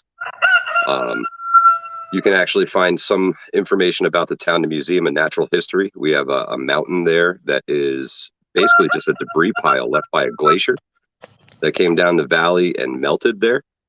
And there's so much water in the ground that the pines just started coming up everywhere. And now they want to go and start clearing the fields in this place and putting up solar farms. And unfortunately, so many people are so sick of the government BS that they won't even go to the meetings. They don't even care anymore. They're not even going to try and fight it because they know they can't win. And it sucks, man. It sucks. Everybody feels like their hands are tied. It's almost like he knew I hit the unmute button. Let him rip. Get it. He's something else. But it's people have gotten so frustrated that that's what I was talking about a while ago. It's like things got so fractured that can't focus on anything. And there's just almost like a defeated attitude, even though they'll say that they're not giving up. But if you're not participating, then you're giving up. Yeah, that's a big one. You got to participate. Otherwise you're sitting still. And if you're sitting still, you're giving up. Call it what you want, but you're sitting still. Another big hurdle we have up here is when the pandemic hit real hard, everybody ran out of the city. They ran up here and bought whatever they could find, any house, any home, sight unseen. They wouldn't even come look at it. They would just call a realtor, say it's 2-bedroom, 2-bath. I'll take it. Whatever the price is, it's mine, sold. I'll be there to fill out the paperwork. And now they're here.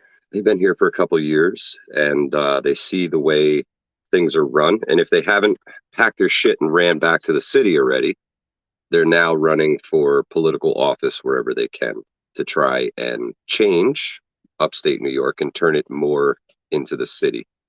Not something the locals really want.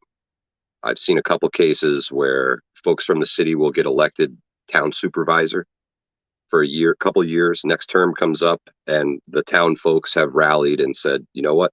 No more. We got to get a local back in here. So a local runs, local wins. And hopefully it stays that way, you know, because they like the small town, the farming communities.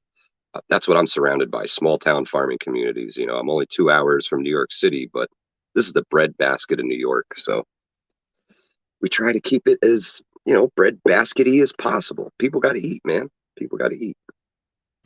That's how they are here. We kind of noticed that because in Texas we have a thing with property. Like where I'm at is about 900 pieces of land around me, and about 500 people is what owns all that. 500 of us. One sec, my missus. He interrupts every conversation. Two. But they come. So in this rural area right here where I'm at, it was back in the 60s when it was developed. It was under the general consensus of a community vibe. So it was always based off of 2/3. So Okay. if there's any change to one of the lakes that we've got around here, we're going to stock it with something, do something. Then it was a 2/3 type vote to change anything. That way you always had the majority, of the community speaking up. Well, here the past, I don't know, 8 years after some of them hurricanes pushing them city people from those suburbs out into here, now they're wanting to pass a thing that Texas has. It's called Prop 211 that takes the 2/3 away from all votes to 50, the majority of the received votes. 51% is all they want. Yeah, so they go from this, okay, everybody's got to voice an opinion. And if the majority wins, then fine. You're going to change that to then this smaller percentage on just the received ones. And it's like, no. And then what's really floored me, I got to say, would you shut up, really? It's these are all these conservatives. These are the Republican conservatives, but they're coming out of neighborhoods and suburbiaville. They're coming with the golf course and the paved concrete streets and the street lights and the address on the curb housings, and everybody's got their landscaper and this. So then they go, well, gosh, we need more people, just ain't voting. We need to raise the dues. That's from back then. And the first approach has been to just take it, because then they all want to deny that. And I don't care. As long as you just don't step over here and lie to my face, I'll punch you in the face. You can lie on the other side of this property line you want. I don't care. It's just words. But it's all about the money. And it's all about forcing. Everything comes down to the dollar anymore, bro. Everything. It's all about it's all about force. They want to force it because it's like, I bring it up because that's why they call me an asshole. Because I just tell it to your face, going, if you wanted a solution on a peaceful side, then how come you aren't asking? There's no gracious extending of the hand. You came out the gate going, we need to pass this because not everybody's voting, and we need to get this so we can make some changes. Well, I'm sorry, you just sounded like some radical shit I've been listening to for the last 6 years. Yep. But wait a minute, I thought you were all about the Republican Party. Well, yeah, but it's so you're basically this little, well, people look at those elected ones and go, a rhino, and it's like, I think that goes deeper. We got a bunch of lazy, spoiled people that are used to, and what's funny is that's them. They just think that it'll still be beneficial for them when the dust settles. Matter of fact, I brought that up a while ago. I pointed out to them going, I'm not sure that right now forcing this is a good deal. Maybe we ought to try to promote gardening and stuff. We're looking at the economy, the border, and maybe possible World War III. You know what the response was? I don't go down those rabbit holes. And I'm like, well, I don't know which part of those was a rabbit hole, because that's factual shit.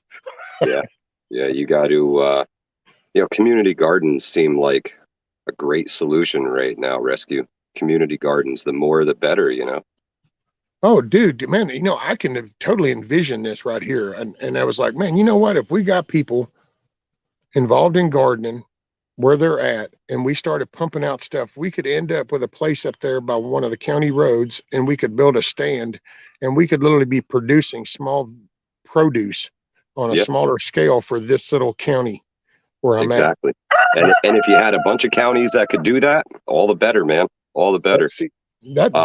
That's what we got to get back to, Mike. That we got to get back to that way of life instead of this. Oh, well, We need an agency. We need a company. We need a corporation. We No, need you don't. somebody needs to come in and do some. No, No, you just don't. You need to just need get up. somebody with a good idea and some people who are willing to go along with it and do hard work.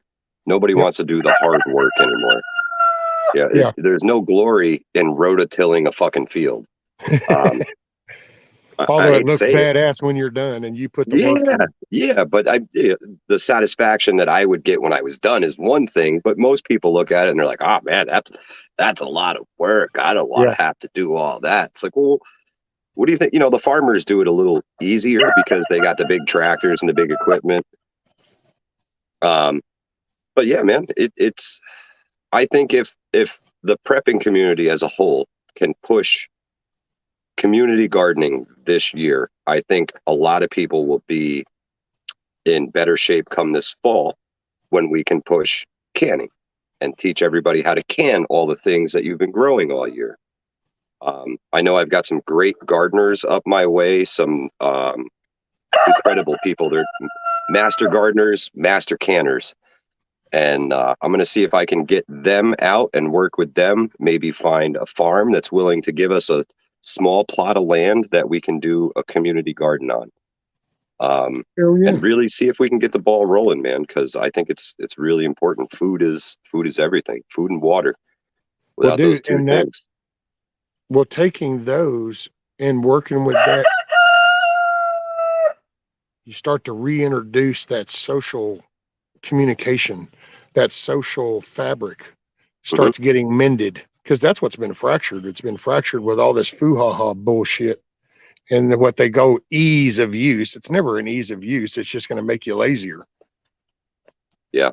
You know, exactly. I mean, yeah, there was a time when it's kind of cool that you could just ask a computer, you know, or the calculator, what's this number? But I got to say, looking at where we ended up, I would go back to let's use the pencil, number 2 pencil and paper. Let's figure it out. Yep. Don't forget the eraser, because you're always going to screw up. Yeah, right. Yeah. No, but I think you're onto something, bro. With the community gardens, that's huge. That's absolutely huge. And I'll do what I can here. You know what I mean? We're in the breadbasket, and I think if everybody, even if you don't know how to garden, if you don't know how to plant, if you don't know anything about anything, I guarantee you there's somebody around you who does. There's the old man down the road who's been gardening for decades. Maybe he can help you out. Well, shit, dude, you know what? I would even say if somebody doesn't know anything, I don't even really, it's like, can you water a flower? Well, yeah, I can water a flower. Well, then guess what we can do? We can take some coffee cans and we could probably put some herbs on your porch or in your windowsill and then just raise those. And when those get big and bushy, you cut them down, dehydrate them, put them in some little baggies. Bam, people got spices and herbs. Yep. And we get up out of the big company shit. It's not as hard as people think it is. Nature does majority of the work. All we got to do is really keep an eye on it and make sure it's getting what it needs.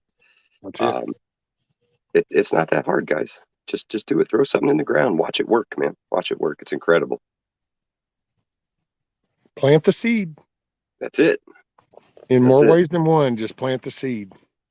And there's some, if you look around and you can find some farms in your area, I guarantee you they have grown or started too many of whatever plant it is that they're planting, except for corn. Corn they do straight in the ground here. There's no messing. There's no starters for corn. It's all seed.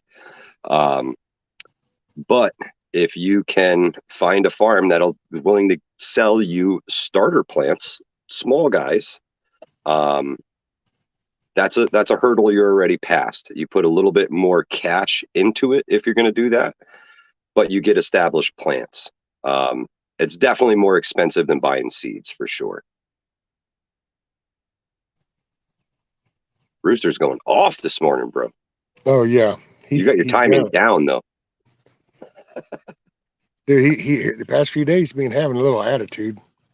I figure his little old, I don't know, chickens ain't got nuts, but I figure his are dropping or something. Must be his thing. He gets a little frisky.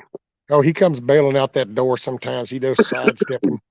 But after that last thump, I find I've gotten through to him. So he does that, and then I turn around and I'll go, man, I'm not putting up with your shit.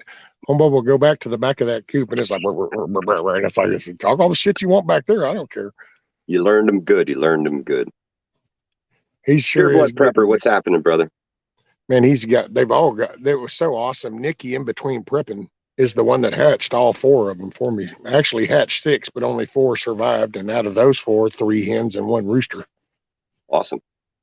And Awesome. I'm going That's to something go I've for been about, looking into is chickens. I got to get the wife on board. Once she's on board, we can do chickens. But until she approves it, I yeah. happen to have a house full of bird dogs, so having a bunch of birds around, I don't know how it's going to work out. Well, hey, I will tell you this, without the rooster, then it's not, they're pretty all just mellows as far as the hens. So, I mean, it's almost like, and Rudy, my dog, he's pretty much adapted. It's just that he's a male and then BB, the rooster's a male. So I Yeah, don't get force along. either one of them to give up their role, but they both have their role. Now, Rudy doesn't get no aggressive, but I get it when BB boy, he gets all pissy whenever Rudy comes out. But other than that, dude, they're real mellow. And I looked at it as in, to be honest, the 8 chickens, that means regardless of what happens, I have 8 eggs a day. Yeah. That's protein. So Big time.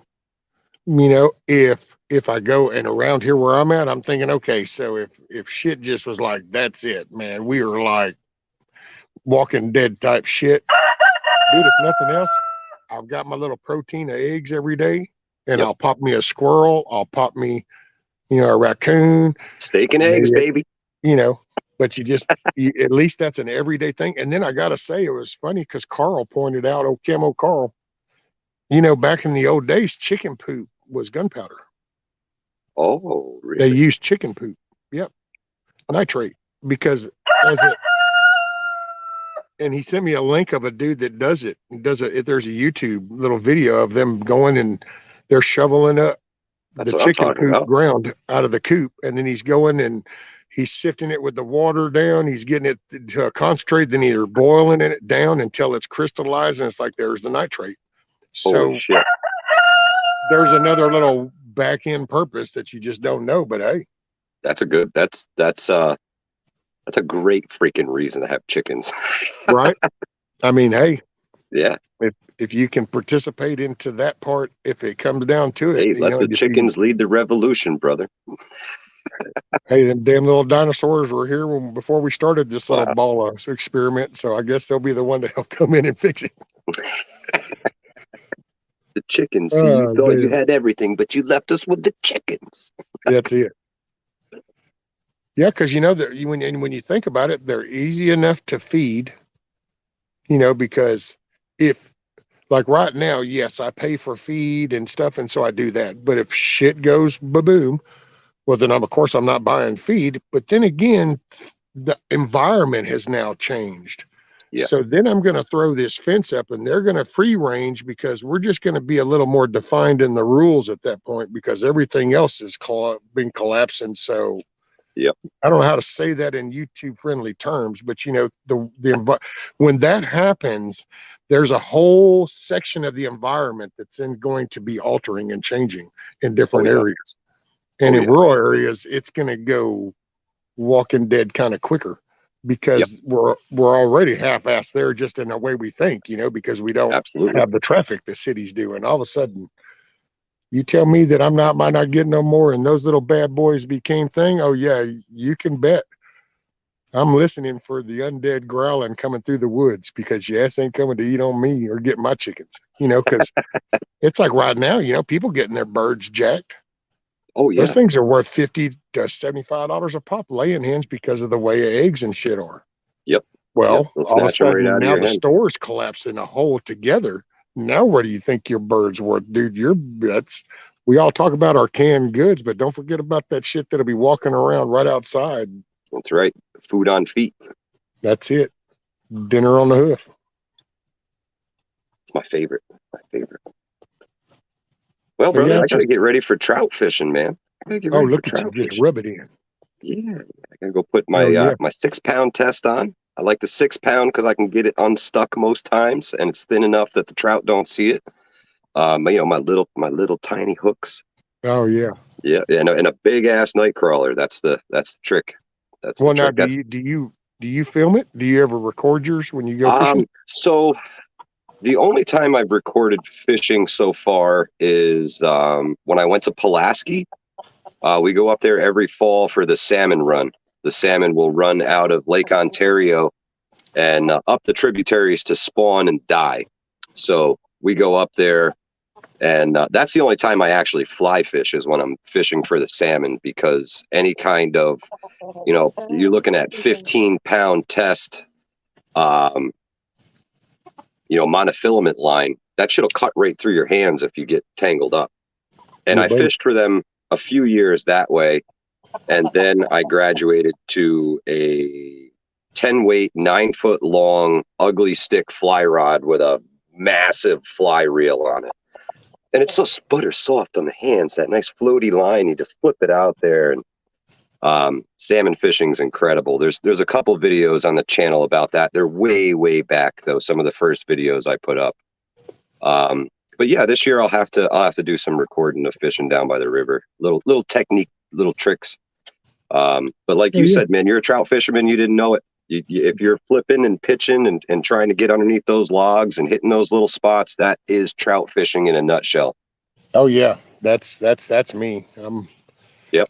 I've had like the tackle boxes, and man, I've had all the little top waters and all the little divers and spinner baits, and yep.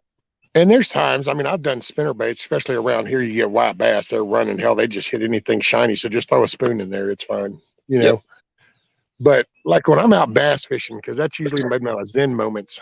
Matter of fact, here now I can't really do it. I don't know how that'd work if I got in the boat now, because you kind of gotta, your spine's kind of your balancing thing, and that's my problem, is that lower lumbar part. And but dude, I'd get in the little thing and I'd just paddle all the way to the back to where the creek was coming into one of their artesian lakes.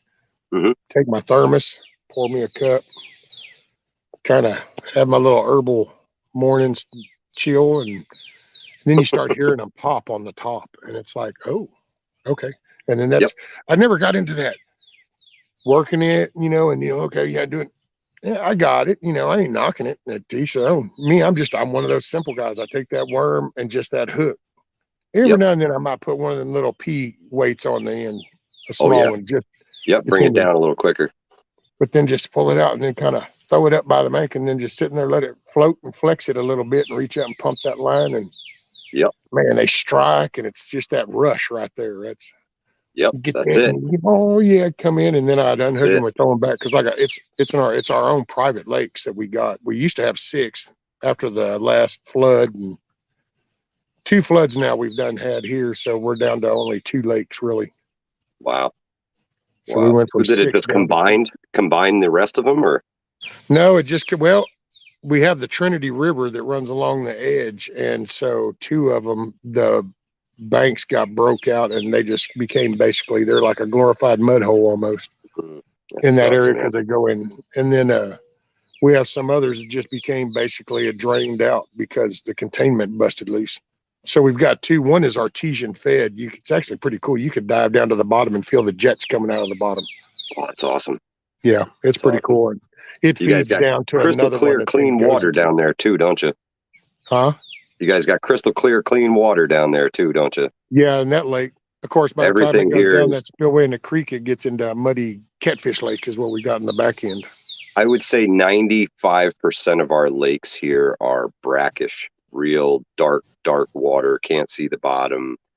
And that's just the way it is, man. That acid rain for all those years really, really fucked everything up. It turned them all brackish. There's a few spring-fed lakes, and ponds and things like that. Those are obviously crystal clear, but yeah, it's a rarity here to see clear water in a lake or a pond. Well, in these last storms that we've had, these big, heavy ass raining storms, because it's different people living out around this area. So now when it heavy rains, it's washing newer shit down into there. And you end up with, a month or so of maybe a sheen where, that Yep. dude's got a habit of changing his The oil and city, its dumping it in the lawnmower backyard. was too far out back and got washed away. Yeah. Yep. We've seen it. We've seen it, So, especially here with the streams. People they buy the house next to the creek. Then they go build a little shed down by the creek to hold all their shit. You're not supposed to do that. You're in the floodplain. And then we sit and watch all their stuff go by when it floods. yeah. Well, my brother, thank you so much for having me on, man. Really appreciate Hey, it. shit, Happy to Mike. spend Shit, I some feel coffee honored, time brother. with you here this morning. I feel honored, brother. Hey. Hudson Valley Prepping up on panel. Always happy to help the homies, man. Always happy to stop in and say hello. Hell yeah, brother. Well, hey, make your Alrighty, day a Rescue. good one. You have a great day, brother. Hopefully I'll show you some fish later. I'll show you some fish. Hell yeah. Fingers crossed. Fingers That's crossed. what's up. Fingers crossed. Have a great day, everybody. I'm going to get up out of here. Later, buddy. Later, bro. Mr. Mike, Hudson Valley Prepping.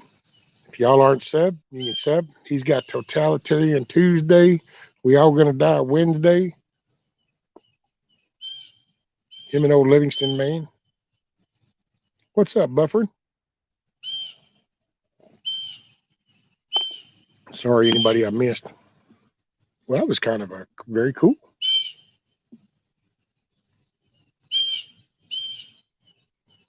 So I kind of got treated, so I'm gonna let y'all watch the chickens.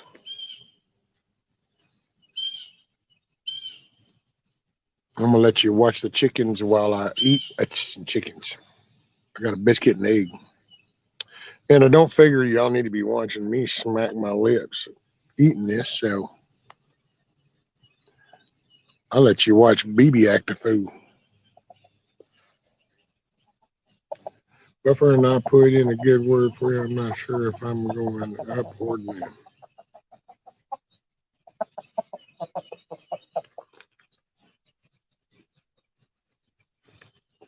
Oh yeah, my tree cutting project. I hope I can get it all down.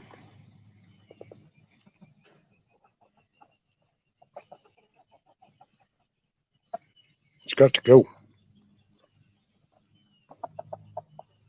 It's in the way. We need to get started on.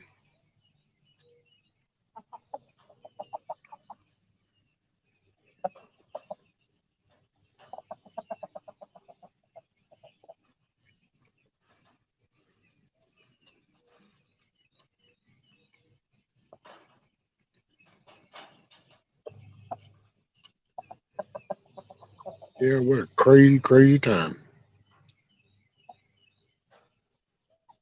Listen, it's almost like they can smell the egg. Everybody loves chicken.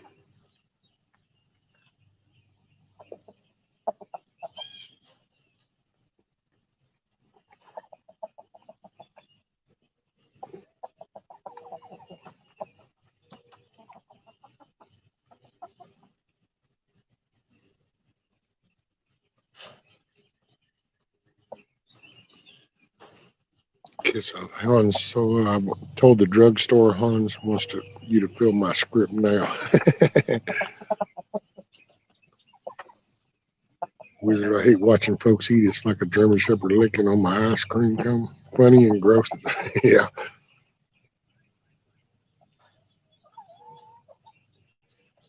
Pure Bud. What's up, Pure Bud? Said, did you get some of that bad weather last night? No. The winds a little bit, but wasn't too bad.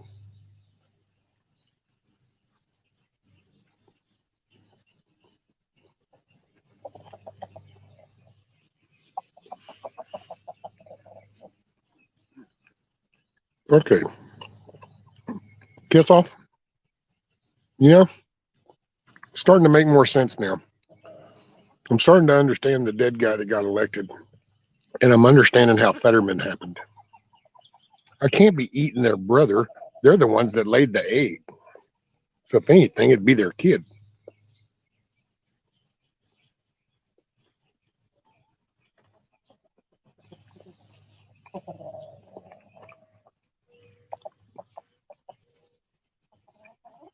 Guess I'll be cussing me out in a minute. Well, she's probably already been doing that.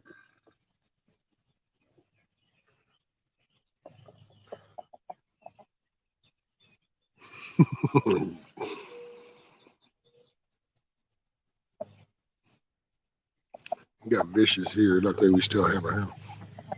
Hey, has anybody heard from Backwoods? I need to message him.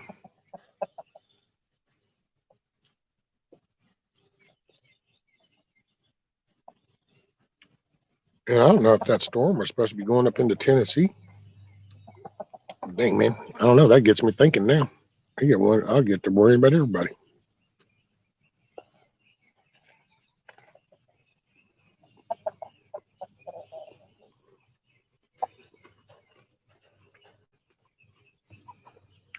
No, Wizard. Hadn't seen JH556 in a little bit.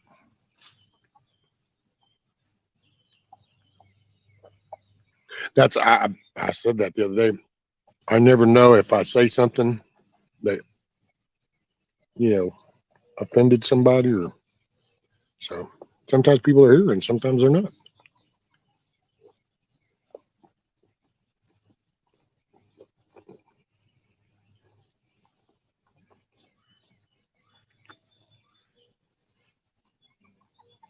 Buffering.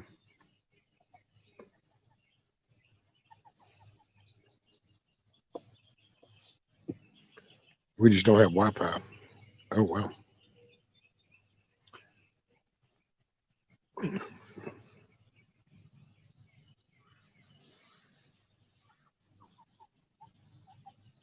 Right, Ross. Let's see. Rescue, he is okay. He came on Ghost Live. Okay, cool.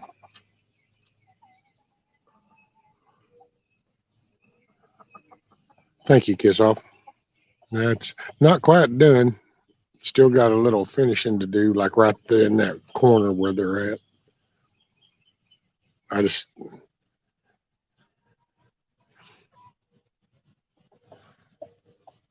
ended up putting it off because as I was going to finish it, and then it started to rain, so then I couldn't quite get out to it. Then it rained again, and then here we are.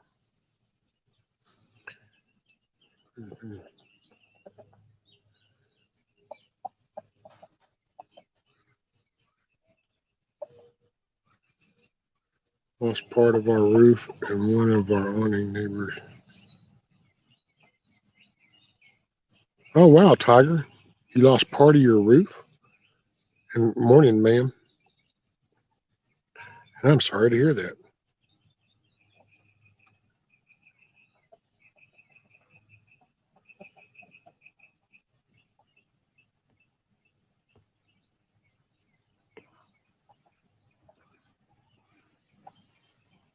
What's up, Mr. William?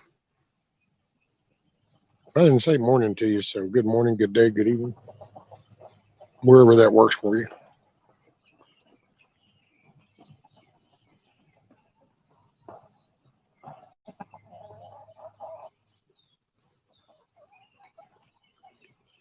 Yeah, Pure Blood. I saw Little Rock. That's what had me kind of worried going into that stretch.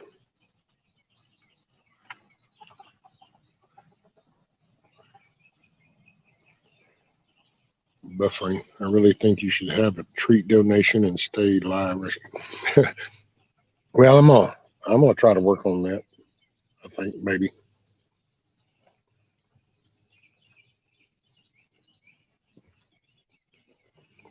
I will live vicariously through my chickens.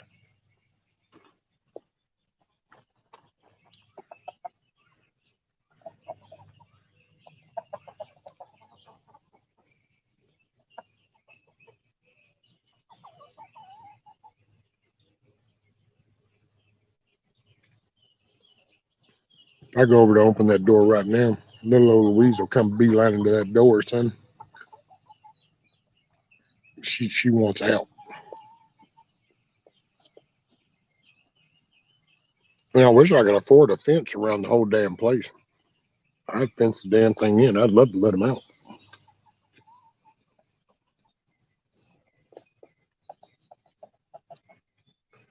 I'm all about being free.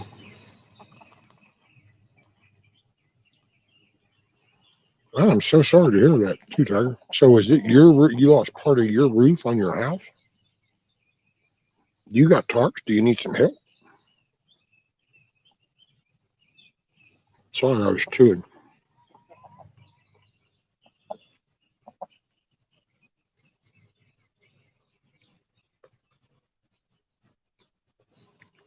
Just chat and watch the chickens. Yeah, because I thought about mounting like a little camera, like right over here in this corner, pointing to the back, and one in the back pointing to the front.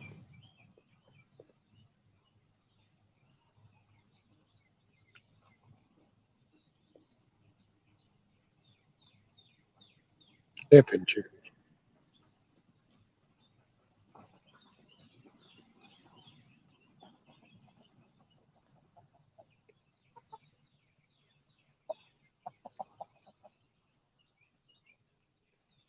So you're effed up thought for the day.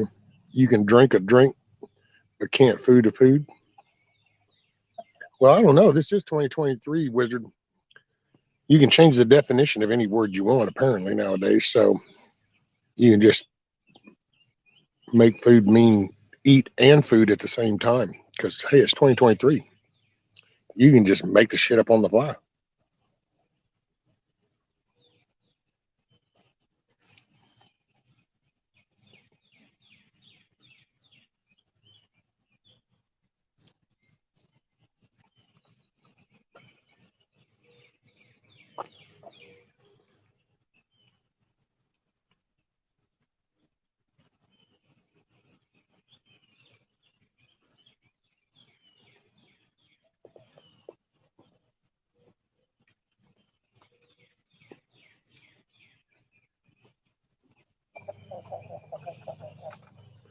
Well,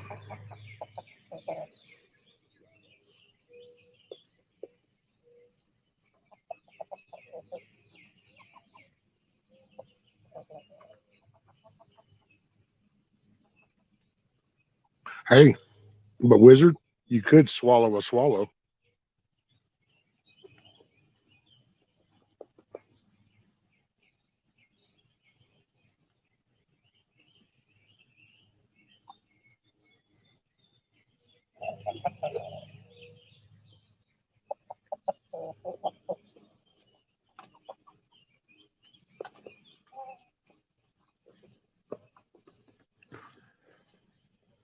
Mobile electric fence. Well, and it's not so much them as it is trying to keep these damn Roman dogs or feral cats and shit getting to them. And the cats I can even deal with. The dogs, that's what I'd have to watch is one of these damn Roman ass little twos or threes come running in and grab them. I gotta say, I'm not gonna handle that well. So that's why I tried my damnedest to avoid that situation because, yeah, I'm not gonna handle that well. Don't come in here and jack with my chickens. Jack with my kids. I'm gonna get all pissy.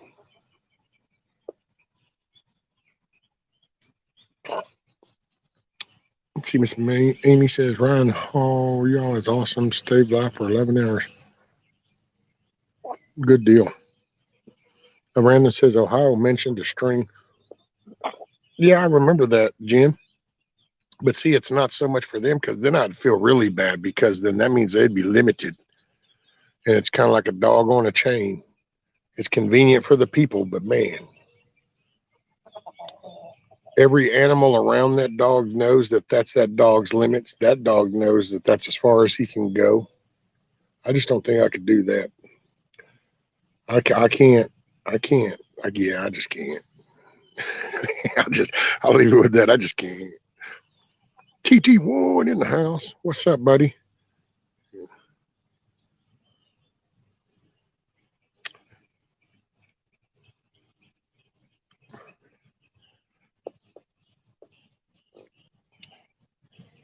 Hey, hopefully you got a kick out of that little patriotic thing there for you, TT1.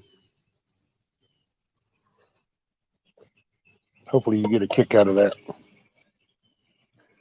I thought if anybody could have fun with that, TT1 would be the one to have fun with that.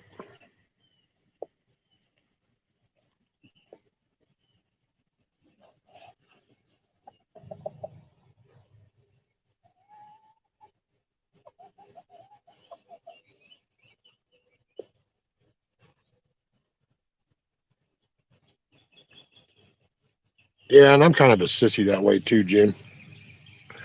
I probably I just can't confine shit like that. And if I have to, I'll try to make it as comfortable as I can. Cause I don't know.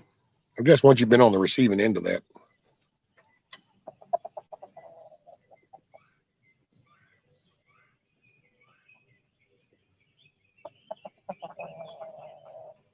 love my hat. Awesome, GT1.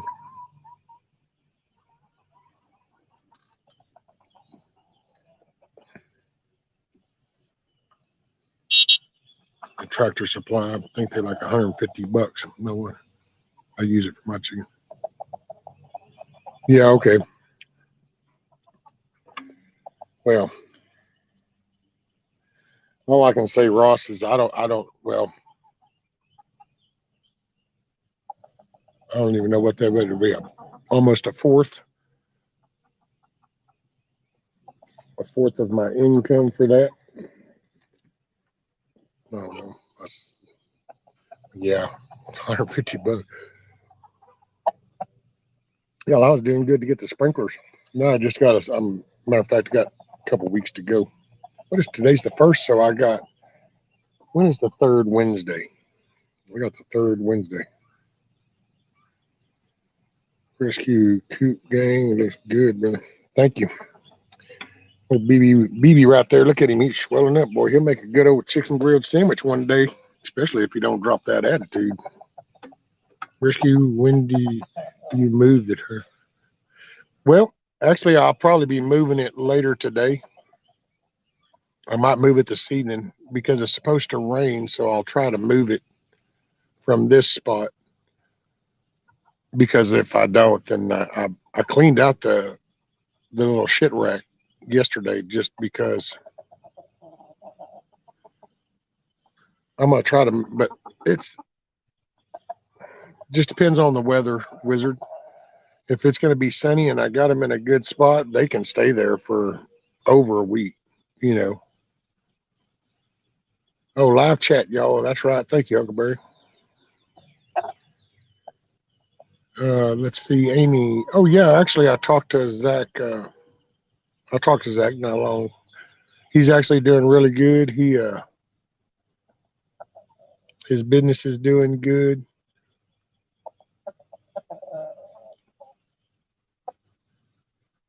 He's been doing some sponsor videos, he said. So that's been his channel's been, he said, is.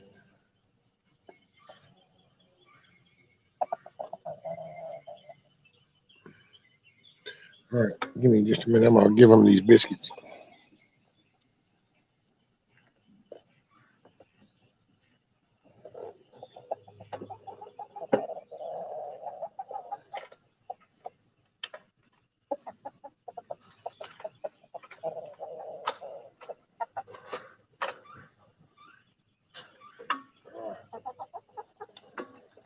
No, man. No, man. No, man. No, man. No, man. No, man. No, man. Well, hold on, man. Look, you want to buy it? Dude, you know, I'm about tired of your shit. You know that? I'm about tired of your shit. Get your fucking ass. I'm about tired of your ass. Your attitude. You hear me? I'm about tired of your damn attitude. Stop that shit or I'm going to whoop your ass and I will grill your happy ass. You understand me? God damn it. Little shithead. About pissing me off.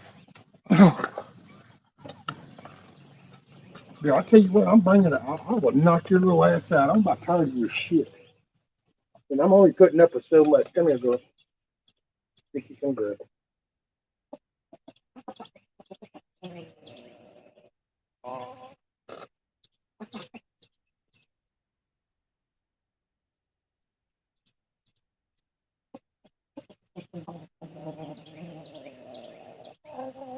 Well, whatever. You talk all the shit you want. You just better drop that damn attitude. I'm telling you, homie.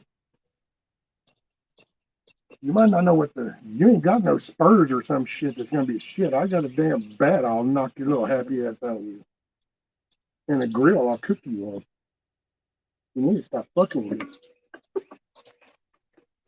Pardon my French. No, ma'am. No, ma'am.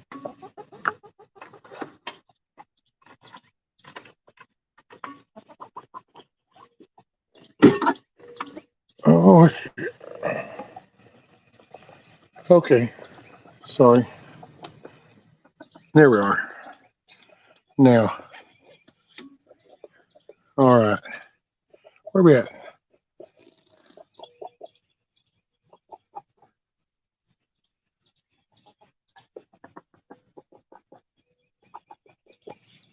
Okay. Hey, Northern Sound.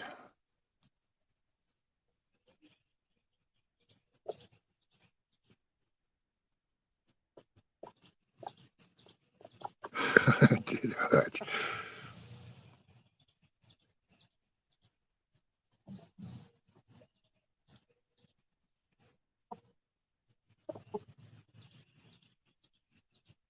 Yeah, he's got an attitude. That's all. I don't know what his trip is.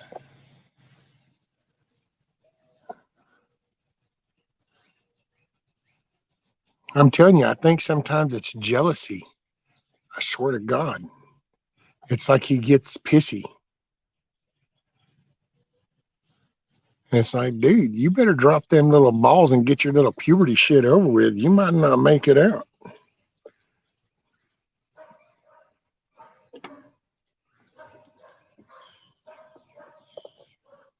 I got to tell you about the first time because see, he right now, he just kind of braces and I get him. Just like just then it was like he really wanted to, kind of peck at me shit. And I don't know.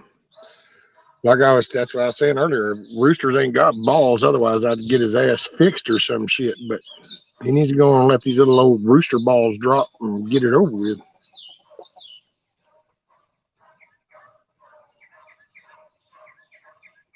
He's not a political prisoner.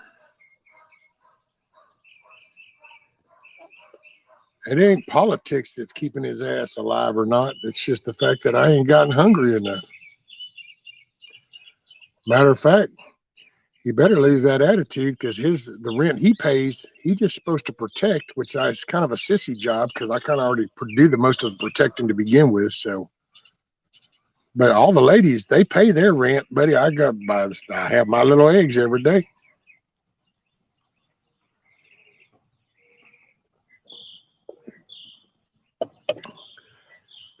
He just gets all frisky sometimes. I don't know what his trip is. What's up, Hutch?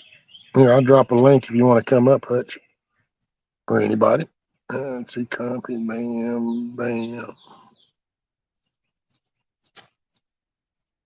Bam, bam. Oh no, Ross. I mean, I'm not. I don't mean that in a corrective way, sir. I don't know, but I know at one point we're going to come to terms. I get the holding him down. I'm just going to get my point across pretty direct. If it doesn't work, I make the point a little louder. But I'm not one to holler, so I ain't going to holler. I'm just going to have a grilled chicken sandwich.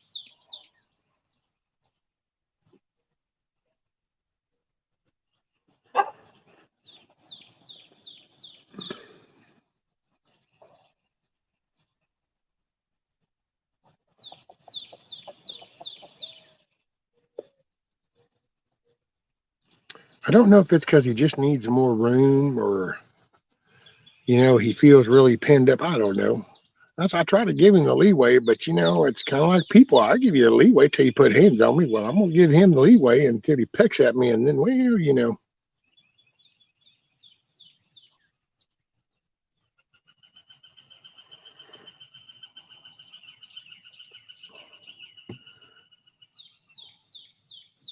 But, you know, I've never really heard anyone yell at their chickens like a red-headed stepchild. Well, you know, I communicate with him. He gets it. He gets the vibe.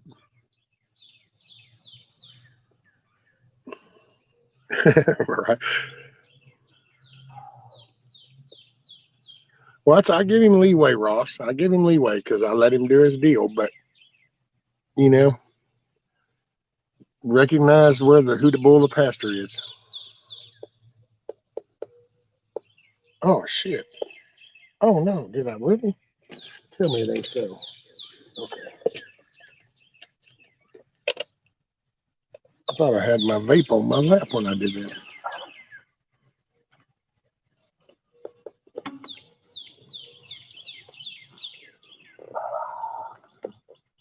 We're calling in a negotiator for that rooster. Who's going to protect the negotiator then?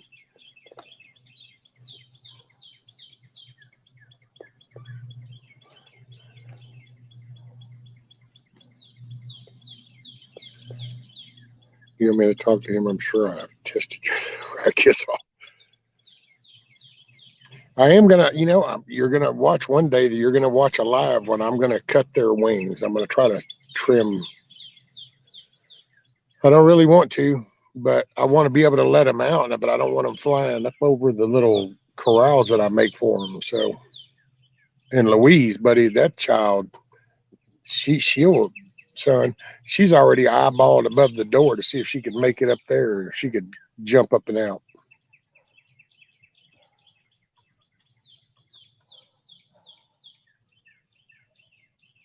Hit him with some barbecue sauce, he'll get the point. Buffering the other buddy. Too much more right at him, and he's gonna look good with barbecue slathered. Right, Amy? That's what I'm talking about.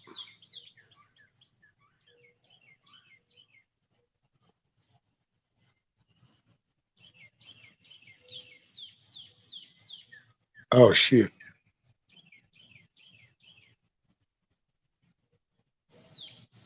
I almost thought I heard a cat in heat.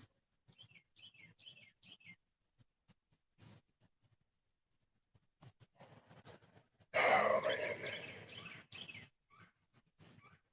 Let's see. Rescue, are you getting the laying eggs on yet? Well, I get 3 eggs a day. So I hear them sometimes in there raising hell, and I always figured that, you know, I guess if I had to squeeze something that size out of my ass, I'd probably be making a lot more noise than that, but I can understand it.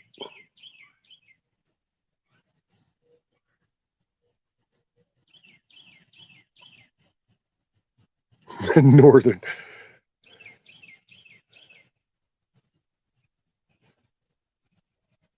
Rescue, are you still getting that 10:45 egg drop off? Well, it just depends. It depends on, see, that's where I think sometimes he bullies because it's almost like they get stressed. And then, but usually by the afternoon, I done got all 3.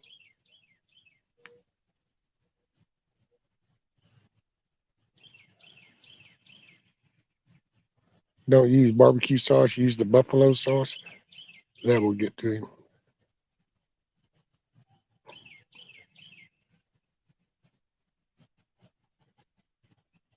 Oh, okay.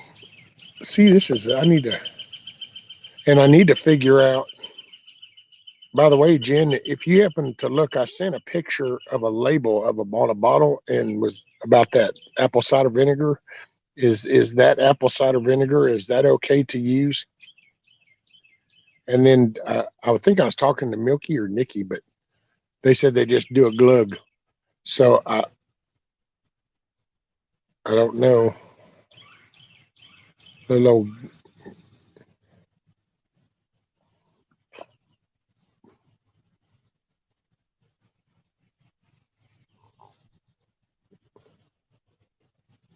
making some scrambled egg.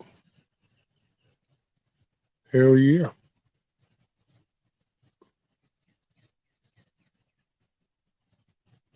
I've gave them eggs. She married too many eggs one day, and I gave them there. And they at first I thought, nope, they ate it all up. So far, they pretty much have demolished everything I put in there. I put in cabbage cutoffs, carrots, potato peelings. Yeah, Hutch, back there. Well, like right there on the other side of him right now, there's that perch, and then there's a taller perch on the other side of them. The basically the perch that's on the other side of the water and feeder right now, it's technically it's the axle kind of that holds the little 2x4s for the Fred Flintstone wheels straight. Oh, Jen, I was talking about I sent you a picture of an apple cider vinegar bottle, that label, and I was asking you if when you look at that, does that look like that's the appropriate kind of apple cider vinegar? I didn't know.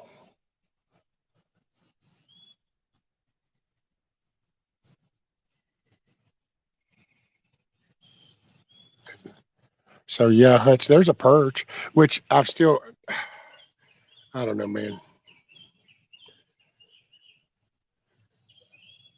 Okay, so I'll share this with y'all, and then hey, take it for what it's worth.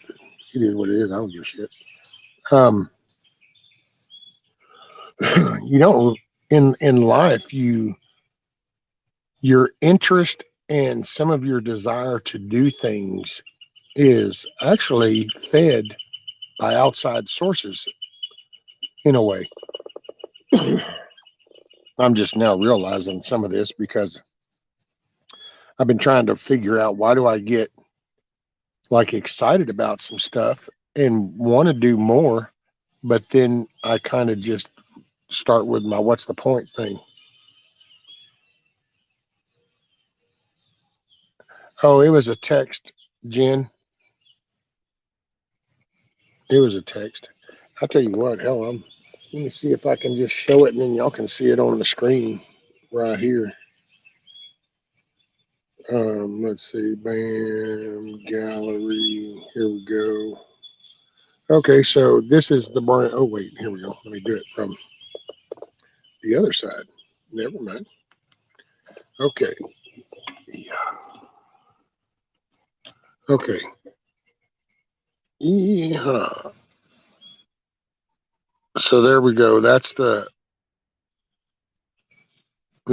brand. It's raw, unfiltered, unpasteurized.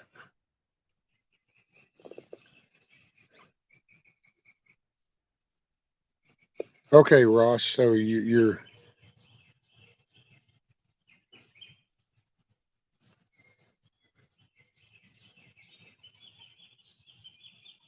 okay. So that stuff's going to be okay for them. It's not going to jack them up. Hey man, I'm better safe than sorry, right?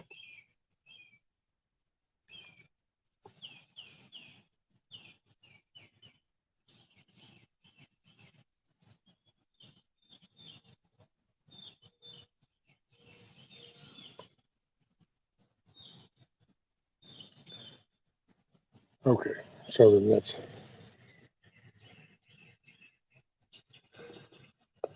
okay. So good. I did. I see. Hey man, I listen some, and then I try to remember what I'd heard, and then I'm like, okay, I think this would probably be good because this is unpasteurized and it's raw. Okay. So just a couple of little glug in the thing, no certain amount. I mean, just don't. Is it kind of like when you make bleach and water mix? You just do a little bit of bleach with the water, depending on how.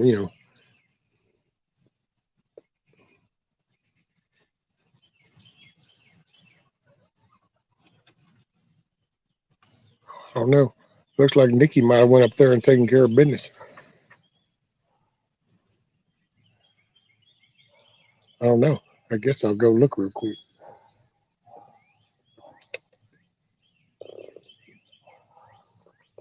So pumpkins work, split them with them. There, see?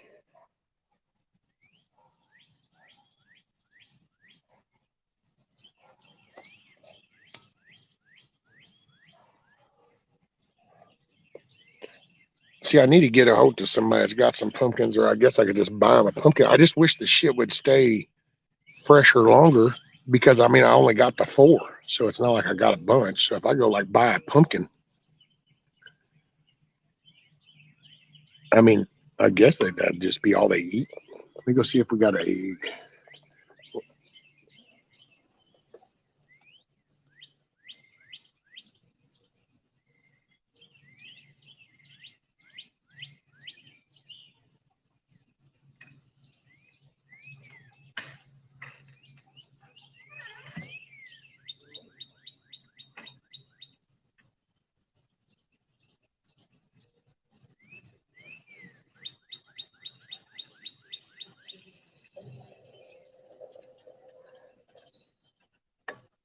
You're not gonna get stupid on you.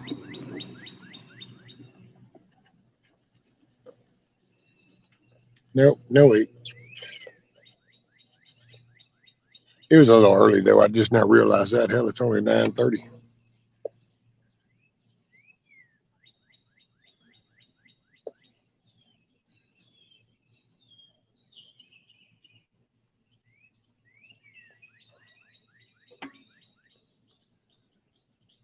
Hoo-wee. Yeah, but I just because I will say here lately, I've by the way, I was listening on Hutch's, and then I had to leave because I got to see my new grandson.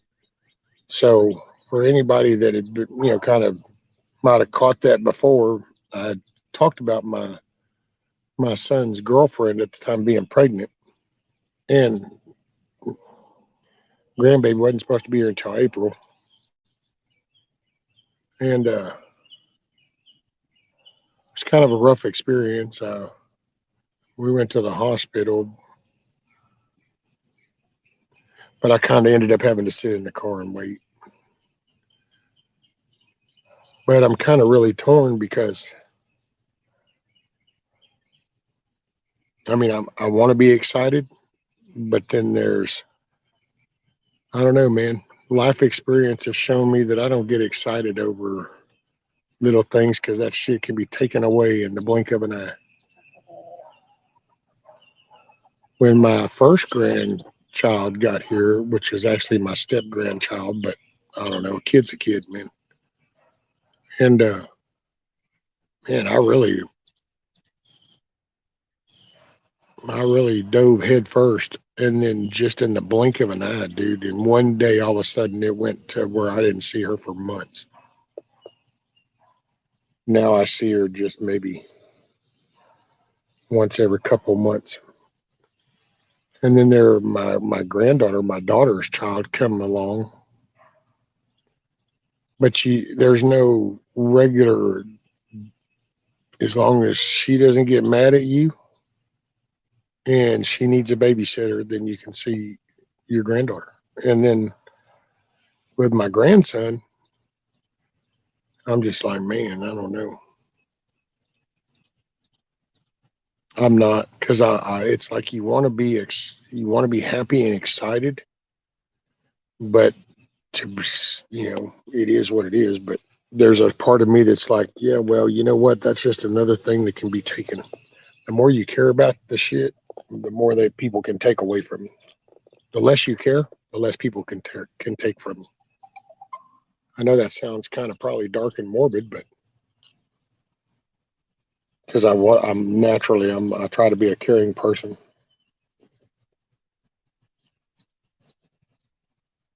There was a time whenever I would run up to a bridge and I could reach over and grab a hold to whoever. And there's still a part of me like that. But there's a good portion of me that runs up to see who it is, and then I can turn around and walk away. So that's it's been a weird thing. I've just been that way though, man. You know, and you have these experiences and you don't realize just how much keeps you invested because you carry on. And okay, this will just be kind of maybe a dumbed down way of saying it, but it's like you wake up in the morning and you kind of push through the day, even though you view it as a bad day, and but you push through it because there's a potential hope of seeing a friend, of seeing a loved one, of a certain experience, an engagement with somebody, and so you kind of in a subconscious level, you're it's almost like a driving force. It's keeping you motivated, and that kind of just came to light because as that got disconnected for me, I realized that that's where that I don't give a shit if I wake up in the morning type feeling comes from, because there's no drive, there's no positive outcome. I mean, it is what it is.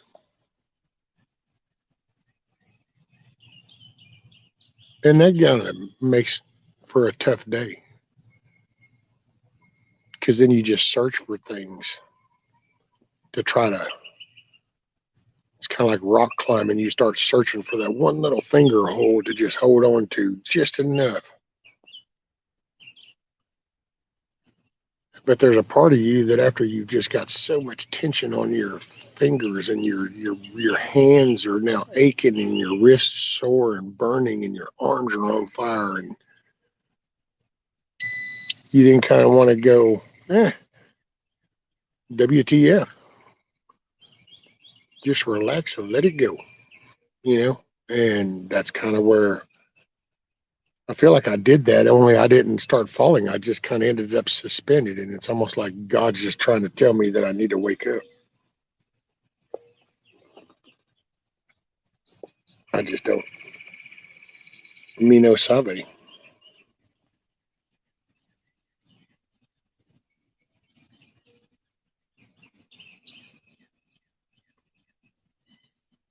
And I don't know. I don't know if any of that even makes sense.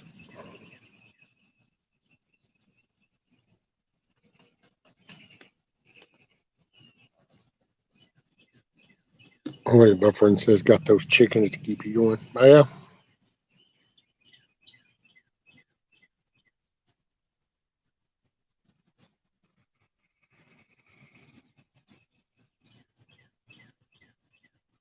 Yeah, it's just, I don't know.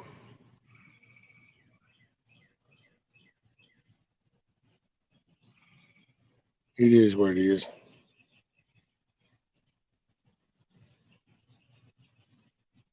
Yeah, you just, I don't know.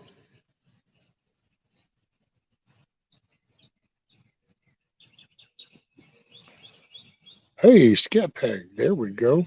Look at you. I'm so glad to see you. I was thinking about you the other day going, man, I haven't seen from Scat Pack or Chrissy Cat. I always work, especially with some of this crazy stuff going on, storms, crazy shit going on.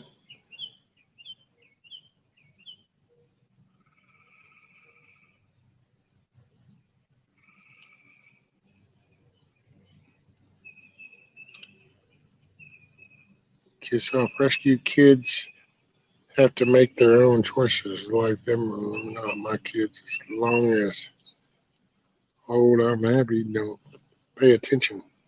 Now, if you come here in my home, watch yourself. Yeah,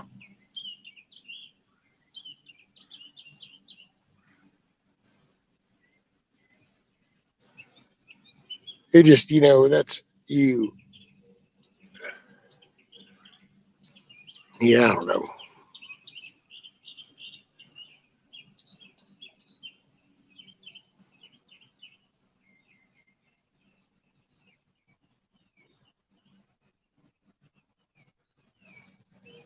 Weaponized your visits against you, TT1. See, that's like my daughter, man. If you make her mad, then that's that.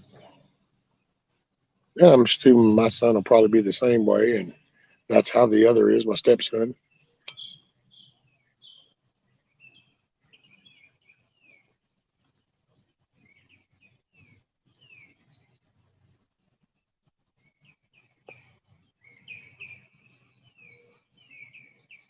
Yeah, look at Mikey. You won't see him. You're lost. Yep. Oh, Skepak says the last storm took half our roof. Got some big pines in the backyard now, waiting on insurance to see what they will do. No power for 2 days. TV blew up. It's been a while right here. Wow, Scat Pack, you're in my thoughts and prayers, ma'am. You really are. I hope I pray for wisdom and strength. And I pray that for most people, myself included. Rescue dude, long division, and literally get out of your left brain and heal for a few minutes. Yeah, well, I don't know about no healing. They say time heals, but I ain't done no healing. Just keeps rubbing in. I just, it's sometimes you. There's just, well, I don't know. I don't know how to say that. There's times in life you make a decision and you stick to that, and it is what it is.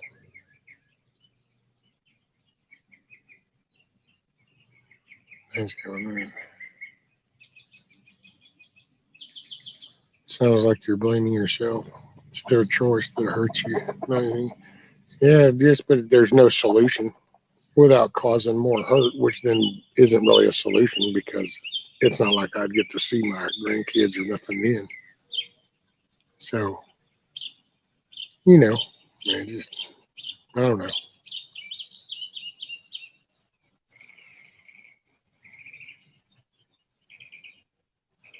Skepback said nobody hurt, just some food that didn't make it.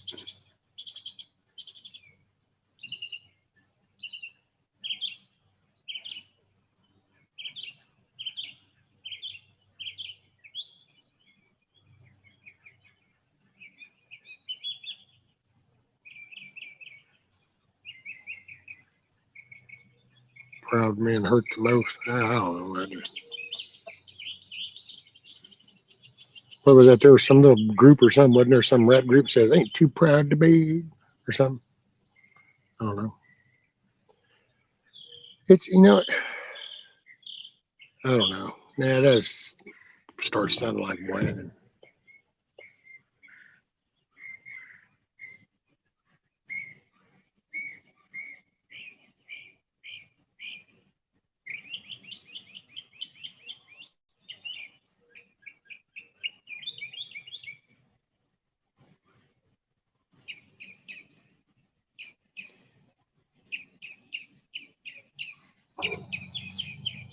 I don't know. I didn't do anything. I wasn't no perfect parent, but I was not abusive. I didn't do anything wrong. I just maybe was irresponsible with finances and just kind of made the wrong choices that way. But it all just gets twisted. And I don't know. From one prison to another. And without work, dude, work was my getaway.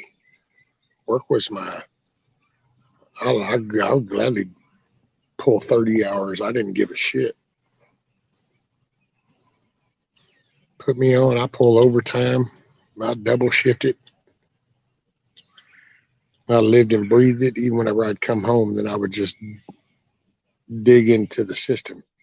Had maps up of the whole area in my little office. I would just sit there but I got no break anymore. I got no relief. It's like the relief valve seized up. It's been removed. No more relief valve. You just got to deal with it. And it's like, I don't know, how long does that go before the pressure cooker goes?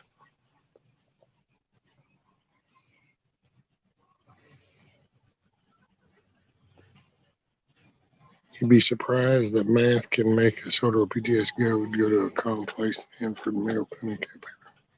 Oh, I can believe it, Wizard.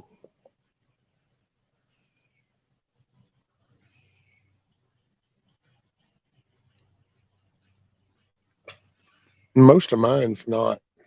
It's just because it's like being a realist. You know, there's moments in life. It's kind of like,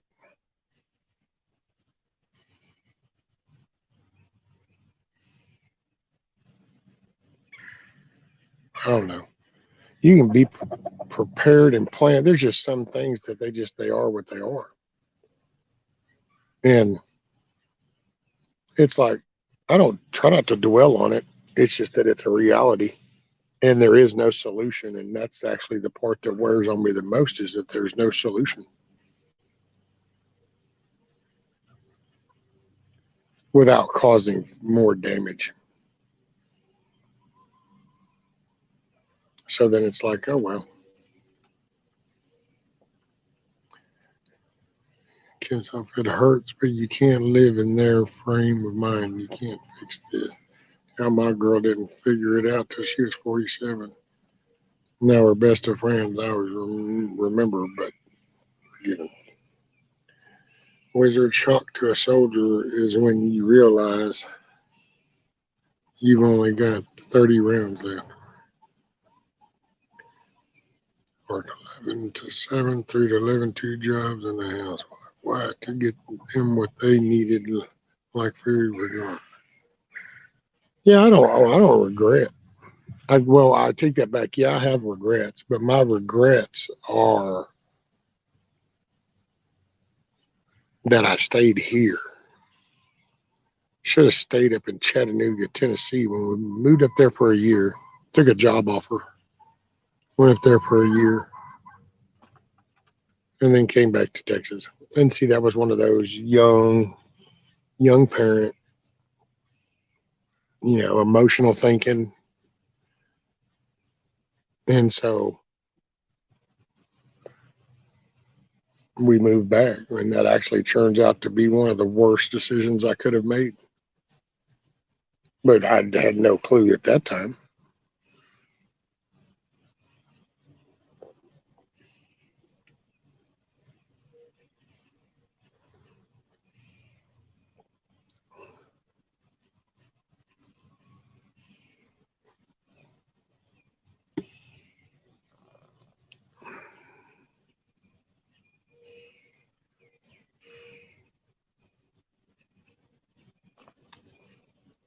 We philosophizing now. Right? Shit, no, dude. I used to think I wanted to. Well, I wanted to share. I wanted to share. And then I shared some, and then I realized that, well, you can only share so much before people are just going to figure you're batshit crazy. So then you got to go selective sharing.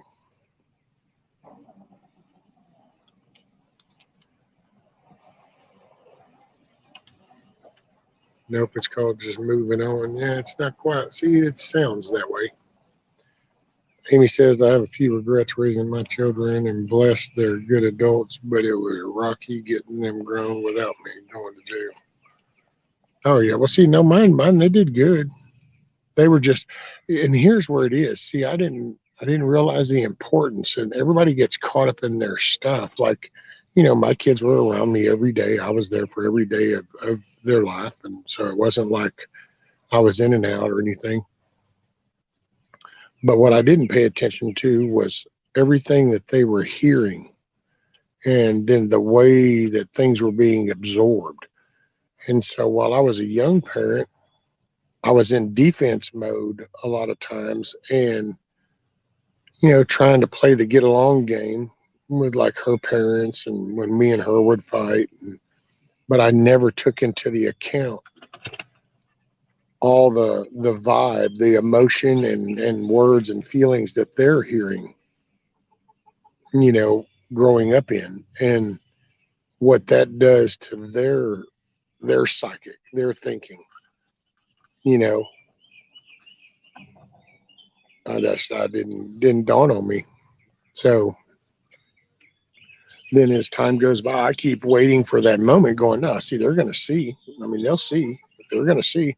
Well, the rest of the world was even slowly turning into a generation of handouts and do for me and you owe me. And so that combination with a hateful surrounding type vibe, that was that was a losing battle. So that didn't work. And then I just thought, well, okay, when you get grown, just like I was mad at my dad for a while, and then finally as I got older, and definitely after once I held my son for the first time, things, so many things that my dad had said and things I had felt and thought about all started to fall into place. And it was like, oh, wow. So it was a change for me, but then I've sat here and watched 3 kids have that moment that didn't have that same effect. So we are in 2023. Let me see. I think Wizard appears. See, you have the solution. You just need to maybe come to grips with your current situation and embrace it and change what is worth changing. Live for you in this moment. Yeah.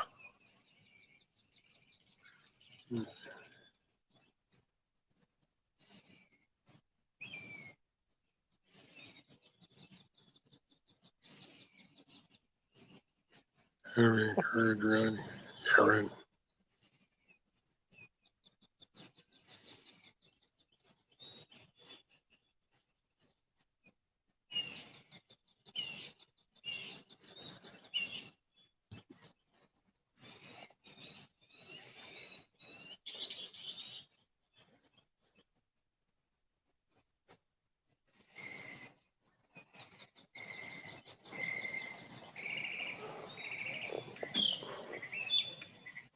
That hindsight thing bites, right, Lady Smith? By the way, morning, afternoon.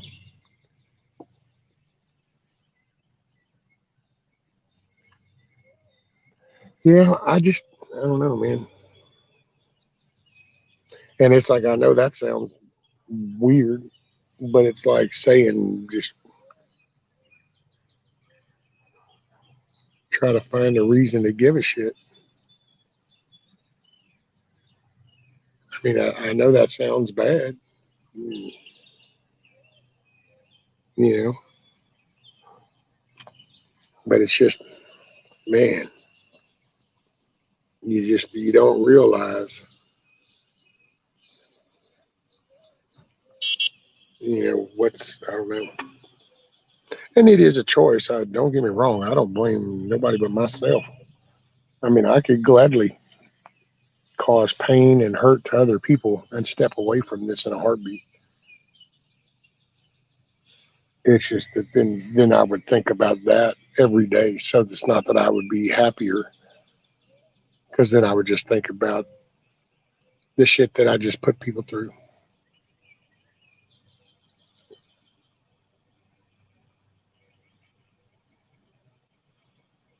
Morning, Miss Karen.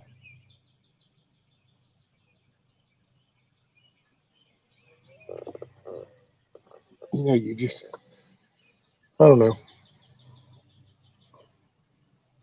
I really didn't realize just how much even on those days when you kind of wake up and you go, oh man, but there's this, I don't know. It's weird. It's like there's a spark or something that you're still tied to here. You're still looking forward to something, talking to somebody, seeing somebody, doing something. There's something in the back of your mind you're still excited for. And lose kind of track of, like, I didn't really catch on to that until all of a sudden that was gone. And then you kind of go, oh, so I really don't, I just, but see, I'm faith based, so I can't do all that depressed. Matter of fact, I was talking to somebody else, and that's actually why I can't even go back to like I was when I first started doing this. See, I can't repeat that same thing again, because now I now know about that. And so that would make me ignorant to repeat that same thing. That's stupidity. You what is it? The definition of insanity is repeating the same thing and expecting different results. So, I mean, So I can't do that again. So it's like I can go become depressed and become like that again. And so now mentally I'm like in a conundrum void, it's just I'm not quite sure what to do. Part of me wants to be motivated, and part of me just says like, oh shit, another day? Damn. And I gotta say, most of the time I just kind of like look at it as here this past couple weeks has been just kind of like, fuck it. I woke up. Some matter of fact, here lately, I've even gone back to sleep. Just kind of like, I don't know. Are you sure I'm supposed to be waking up? Let me try that again. No, I'm awake. Yep. Okay. Well, get up. Go find something to do. Keep yourself occupied for the day. There's just no, oh man, I can't wait for this. Oh man, this will be cool. I just don't. It was there. I don't know. So anyway, there you go. It's Saturday, man. Y'all need to start your weekend and make it a good day. So you don't need to listen to me whine or I hate all that whining. I don't need to do all that whining. Everybody got excuses. They're like assholes. We all got them in various ranges.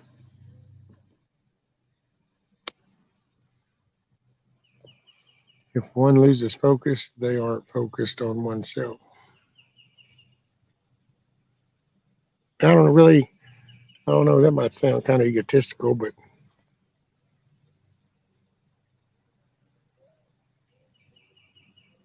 I try to work on myself. That's why I try to adjust my language, the way I might respond to something.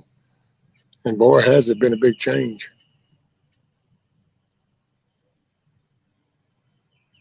I don't know.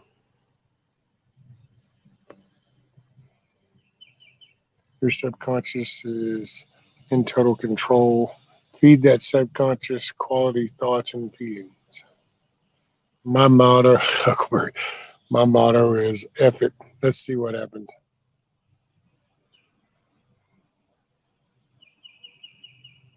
See, but it's not really, but they don't control me, Ross. So I don't mean that like that. It's because it's all solely by choice. I mean,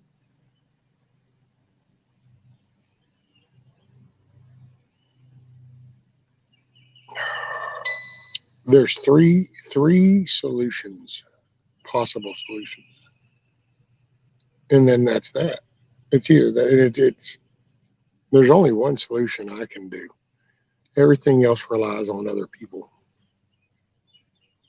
Well, I guess two, because one of those is just to not wake up in the morning. So that is a solution. So, and then the only other thing I can do is just wake up. Because to me, the other option's not really an option. Otherwise, I didn't mean what I said when I said it. So I either meant what I said when I said it or I didn't. And see, I look at something like that and then I automatically go, yep, then I'm here. It is what it is. Oh man, here you have to check this out because yeah, this stuff's starting to give me a tan over here on the right side of my face.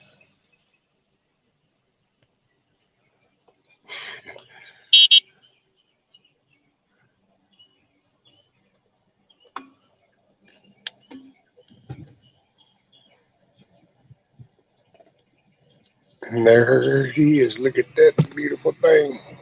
Bam. The sun. I know I'm probably gonna need a damn.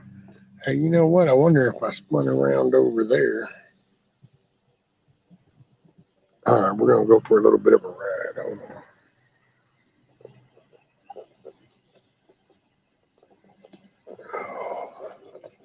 Hey, looky there, man. If I get right here, then I'm in the shade and I can actually read chat. Oh my God, there's everybody. I was starting to get to where I couldn't even hardly see. I was having to lean in and kind of. So let's see, what all did I just miss? Okay, there's you're wanting to change your ways that you walked raising your kids. Or we got the Yoda quote. No try, just do.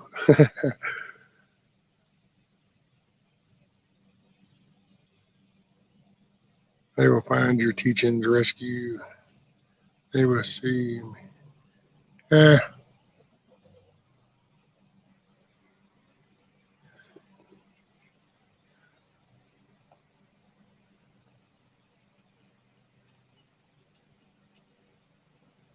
yeah, the power just once. If you had the power just once to take a drop of water from the Niagara River that went over the falls, would you put it back up on top?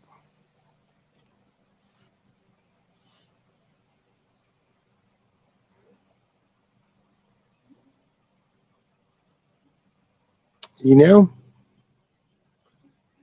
can't answer that, Wizard. I think that one there, I don't know if that was so Buddhist moment or some shit, but that one just totally eluded me because I don't. If I'm taking a drop of the water, then I'm fixing to drink me some water. I'm a hydrate. Rule number one: hydrate. So I damn well ain't taking it all the way up to the top of that. I'm gonna hydrate. We're gonna make that. We're gonna make that journey hydrated. TT1 rescue. So do you move the coop once a week to salvage the yard? Like you keep it moving to keep the yard fresh, so to speak? To be honest, no, sir. There was a plan to this, and to be honest, no bullshit. I moved this coop to make sure that they got some decent shit to eat on. There was supposed to be a purpose. It pretty much just came to me catering to them. This freaking fly is about as getting on my last nerve.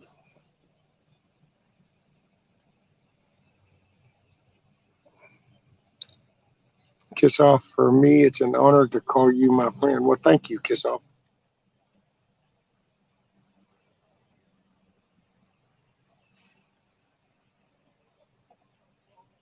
I just, it's like you go out and I don't know. It's kind of,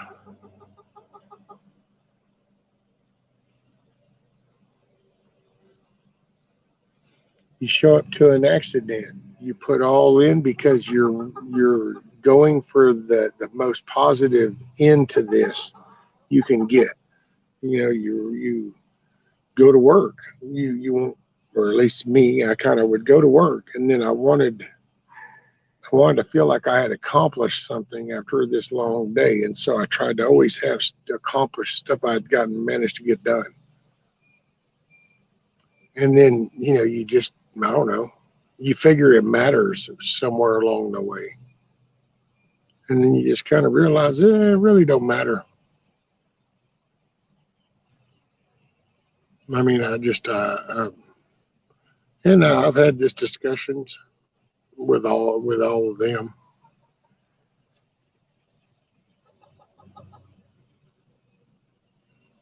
You just, I don't know.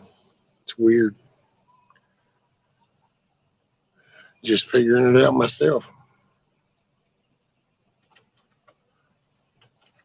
Much got Philly over there. Thank you, Ross. You just, I don't know. And then when I started doing this, it's like there's part of me that just wants to walk away, but there's a part of me that's like, well, no, I mean, I've met some good people, and so now I just try to figure out a way to handle both.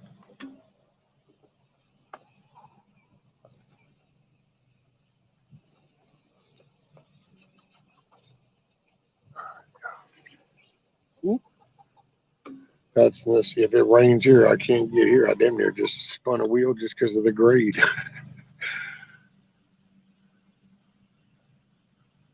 Let's see. Make sure I'm okay.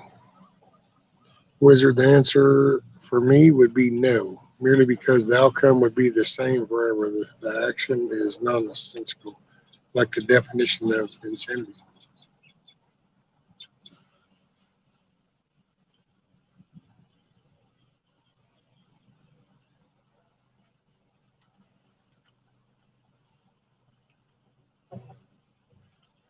So, Wizard, I suggest that everybody watch the movie Starfish Throwers. that that even sounds funny.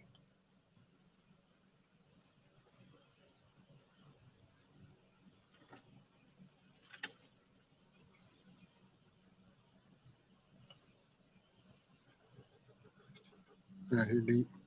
Well, and I will say it's like I watched. I think what is it, Native? I think it's Native's got something about like the lone person, and the shift deal. And I got to thinking about that, man, and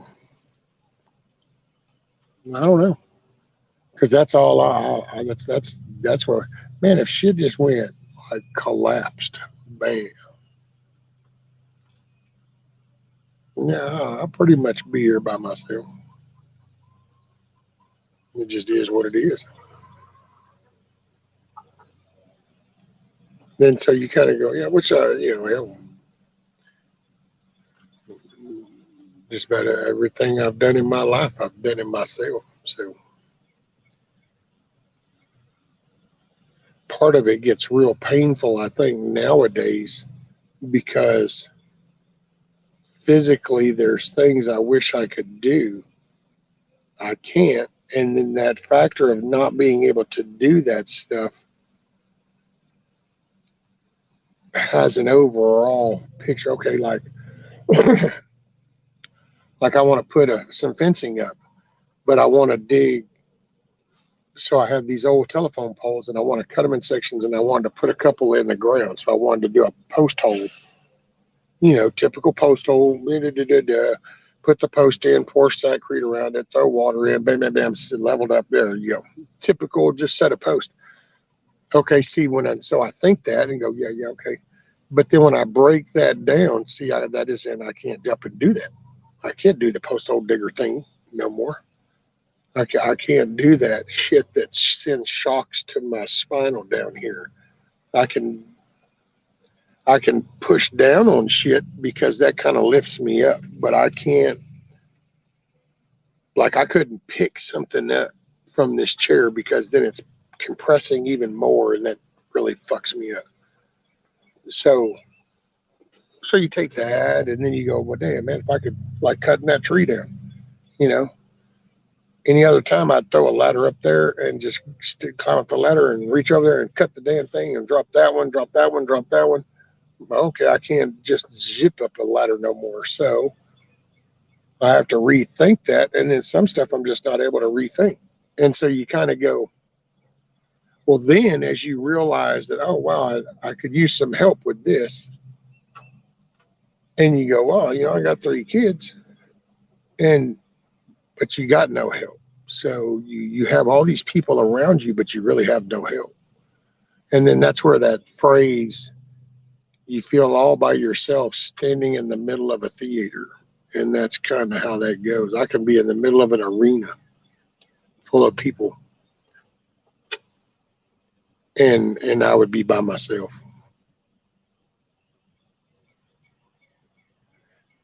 That starts to anchor. Well, then that affects others. So it's a domino, and every action we do causes something somewhere along in the rest. It plays a part. And like for me, that's just one of them little fuckery moments,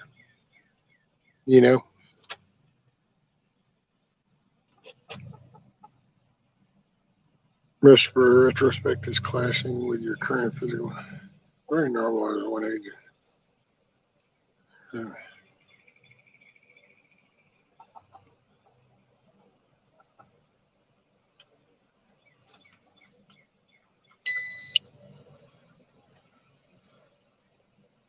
All I can say is you were giving your father's name, but apparently you can't fulfill his shoes.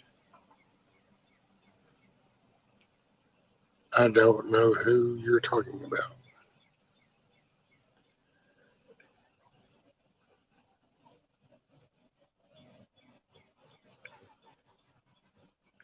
Burn a bridge and then build new ones. You have currently 27 bridges in this chat.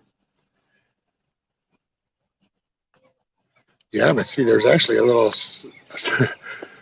catch to that. is it because I'm prone to, I don't know, man. I've always liked to help people.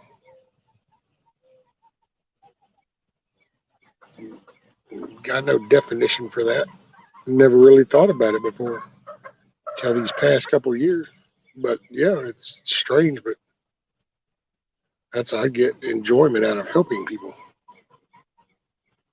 And then that gets really hard. And I can't believe had a company truck. So a long time ago, I let go of transportation and that limits. And you just kind of, I don't know, man. That's why I don't know. How to be myself, visits are good, but not refreshing. What's up, Hutch? Live chat, y'all. That's it, live chat. Or all messages. There you go.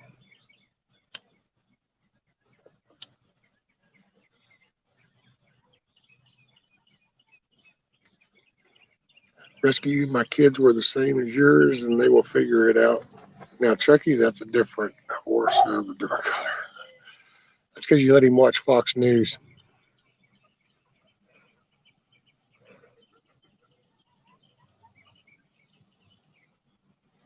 Yeah, Hutch, how'd that go for you last night with that storm? Tiger lost a little part of her roof, she said, and Scat Pack said she lost part of hers. How'd that come up for you, Hutch?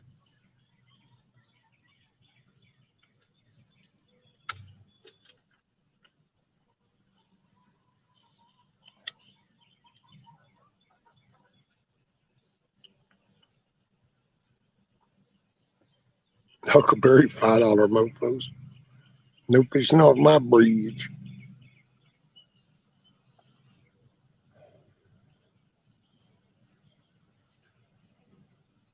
Damn, I used to know what that model was.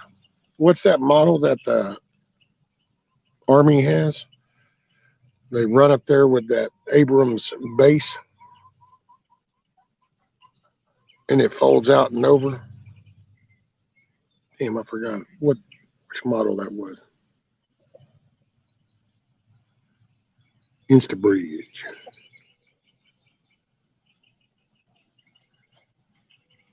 There's no cover charge in Top Chat.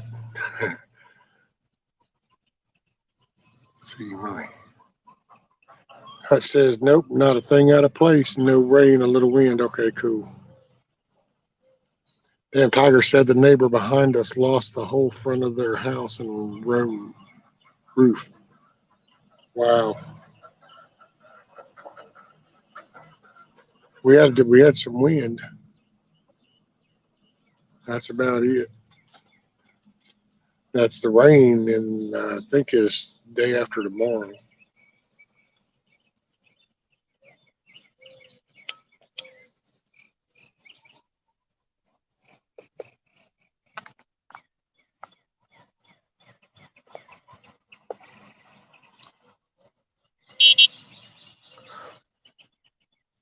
M1 can self-bury itself. All I know.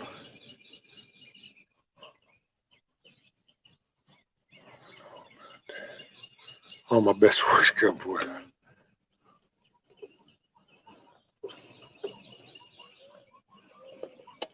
Hutch says strategic location.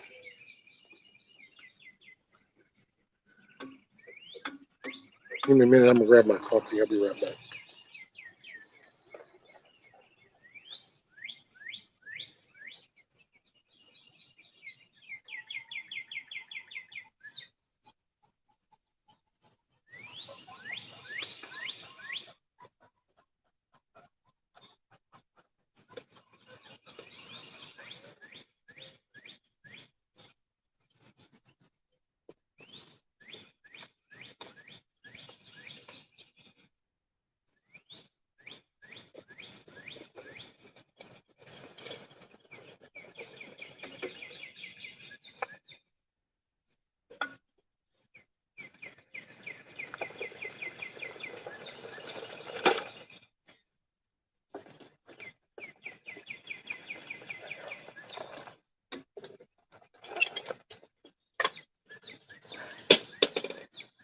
All right.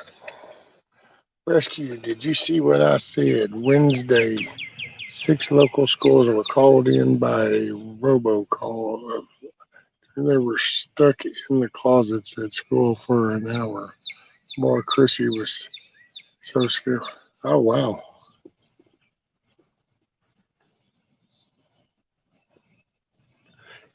It's not surprising, I can say that. I think it's going to be crazy.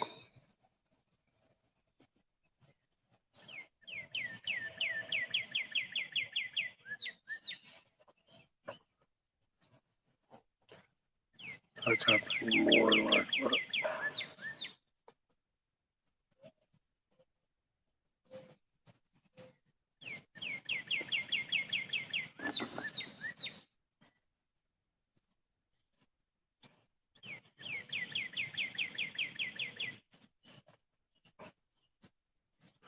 I'm going to let y'all watch the chickens for just a moment.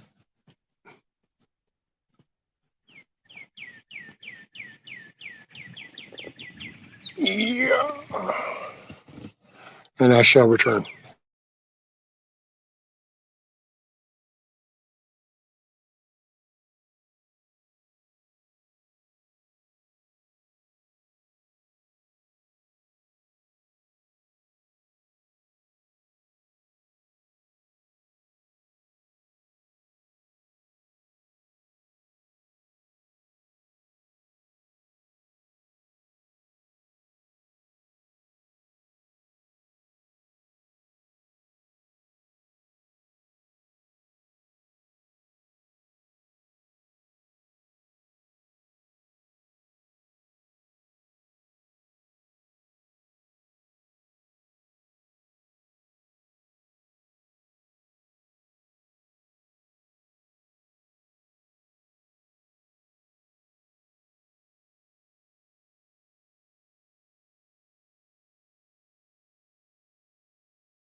All right. So let's see.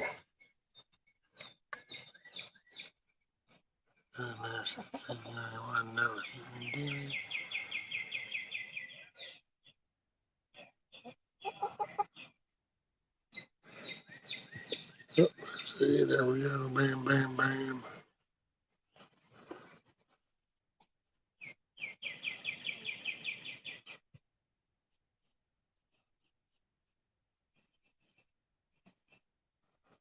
I'll tell you what, old TJ Bear, uh, from Mississippi, he was showing some of that footage, dude, and it was so wild.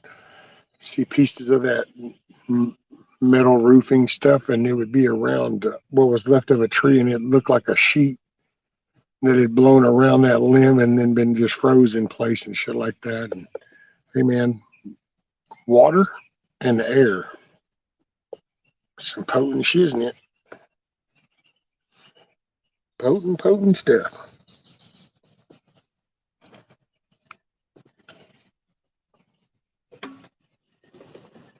All right, we need to move this.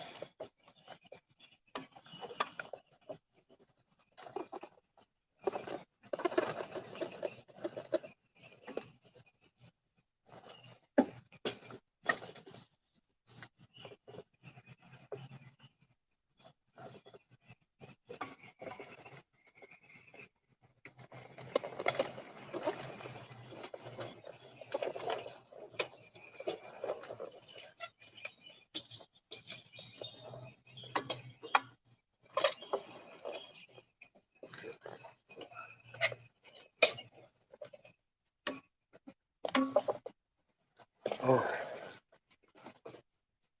now, bam, right there.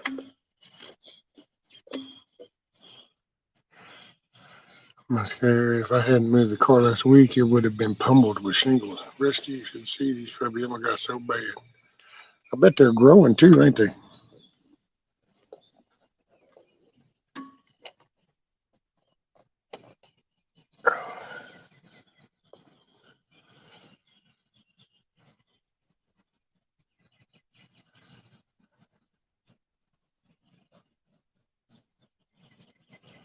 Yeah, I don't know.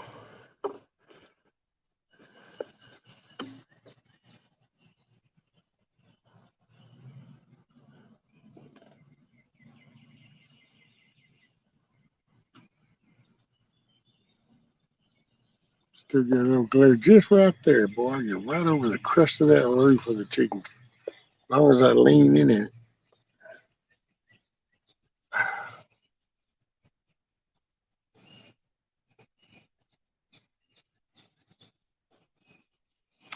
Well, you know, I don't know. I gotta say, I got a kick out of you putting the diapers on them. It was kind of funny. I mean, I personally have never done that, but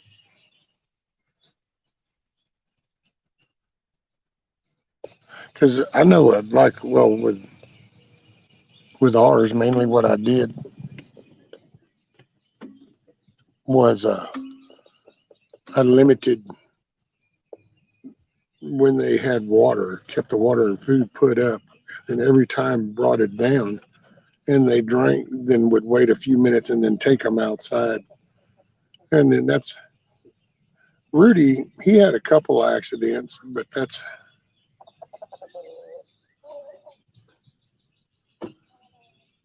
the one we had before. He never did.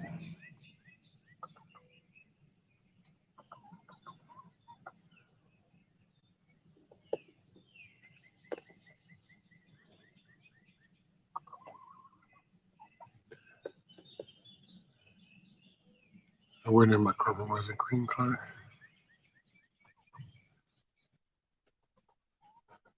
Yeah, Pampers own puppies. That was it.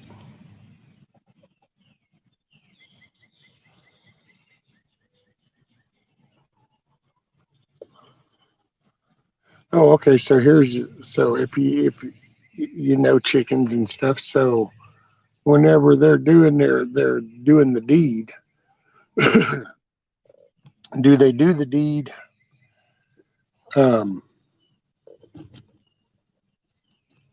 so like I know he mounts, but is it typical? Does he grab like their uh shit? What the hell is that? Their comb? Is that normal? He grabs the comb while he's tending to be. It's kind of, I guess, a person grabbing the back of the hair kind of deal or something. Because I noticed that's he does that. I'm assuming he's trying to fertilize.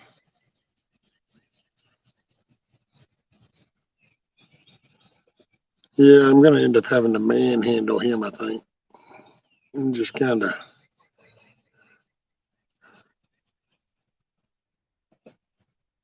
I'm gonna tell you now, homeboy ever develops actual spurs and he spurs me, it's definitely. I'll be snacking on his ass within a couple of hours after that moment. I can say that. Which I just need to get me about at least 3 more chickens, hens, and then because I think I could handle 6 hens in there, if not 8.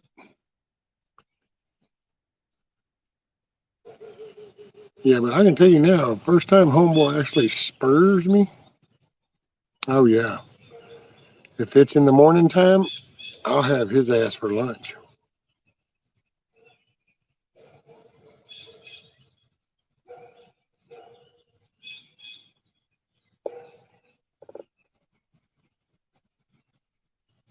He's reaching for their ponytail. Okay, I just wasn't sure.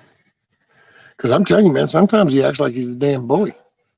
I go in there and I'll break up some stuff, and because a couple of them are come up, they'll eat it right up out of my hand and stuff, and they would rather have what I give them than pick it up off the ground, damn near. Well, then he gets all pissy, and then I've walked off and caught him chasing them around and shit. And it's like, all right, let me catch you being a bully. I'll come out here and just straight up jack you up.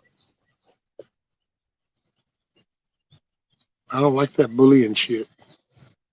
People act like they can just intimidate and bully people.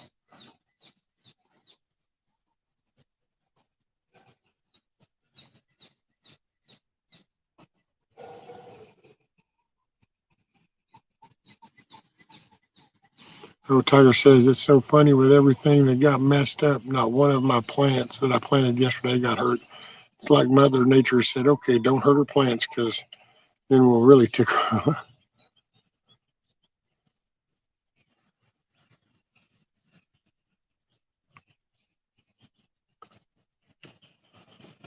Oh, yeah, well, River pisses a lot because he's a male, and that's got to throw out that, you got to piss on everything.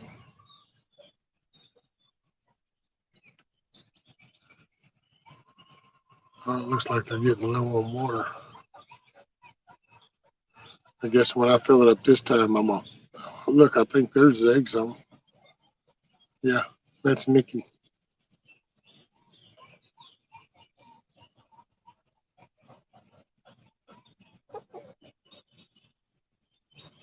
Can you hear her in the background? See, now, BB, why you got to go up there? Just go up there and stress her out. That's what I'm telling you, man. He's starting to kind of, I don't know.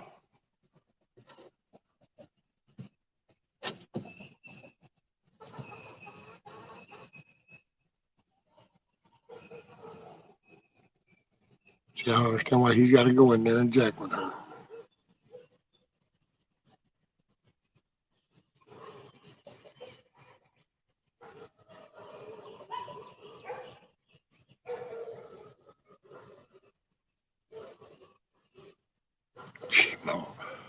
Bully litter bugs.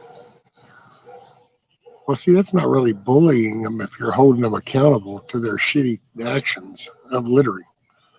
Then that's not being a bully. Now, they like to think of it that way. Oh, you're being a bully. You're making me be accountable for my actions.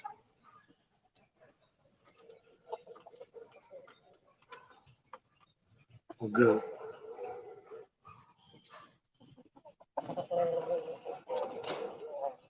There you go.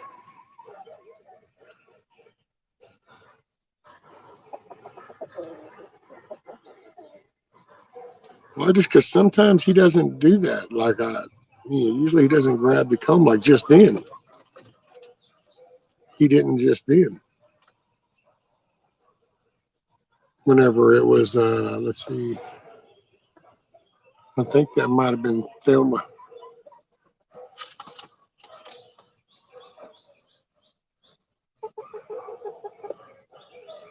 Yeah, it was Thelma. He just didn't, just got up on there, done the deed, and there you go. But then I noticed, like on Nikki, or on Louise, he'll grab that comb as he's in his motion. Look, it's like he even knows I'm talking about him. And I am. Yeah.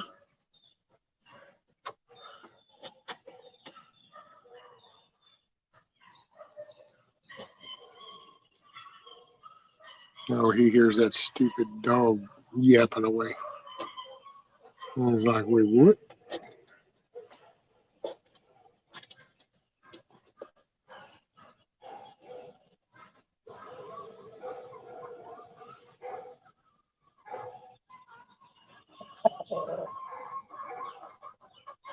Oh, man.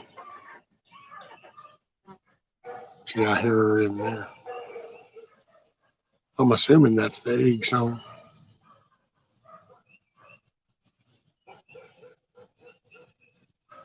Man, had some tuna fish last night with eggs.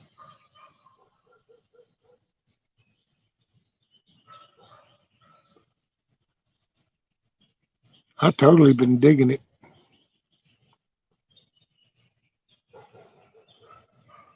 Well, you can sure tell the difference in the eggs, too. And store-bought bleached out thin-shelled things, and then you turn around and take their eggs. And it's pretty cool because you take the bluish eggs or the brown eggs. This is the funny part. So the brown eggs, you boil them, and then when you crack them, the shells are blue inside. It's so weird. But then, like Louise, Louise, she just spits out the blue eggs. But then Nikki and Thelma's, they'll come out brown, but on the inside, I know after we boil them, at least they were blue. I hadn't really paid attention before that, just cracked them. Got a couple of Folger cans full of eggshells. I've been saving them for the compost pile.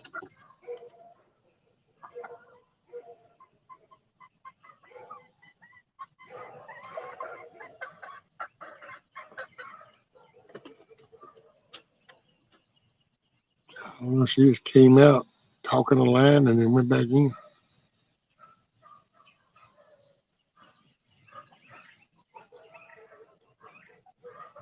What's up there, Mr. Ronnie York? I had a link out there. I don't know if it's still there or not. No, let me do this again. Bam, bam. Well, that was so cool. Mike with Hudson Valley, man. Hell, I felt honored.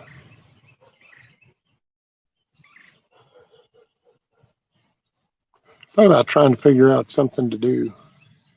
That goes into what I was talking about earlier, when you kind of, because it's like, for what? And you really kind of, that wears on me because that's all I just think, what's the point? And part of that's because if I do something, I usually put everything into it. So I've never had just random hobbies or something,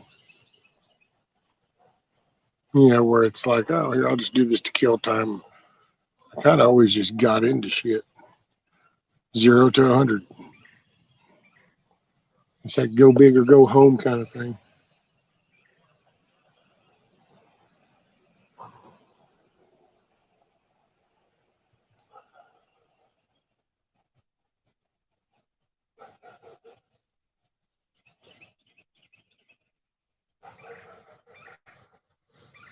Tiger, you can help me replace a roof.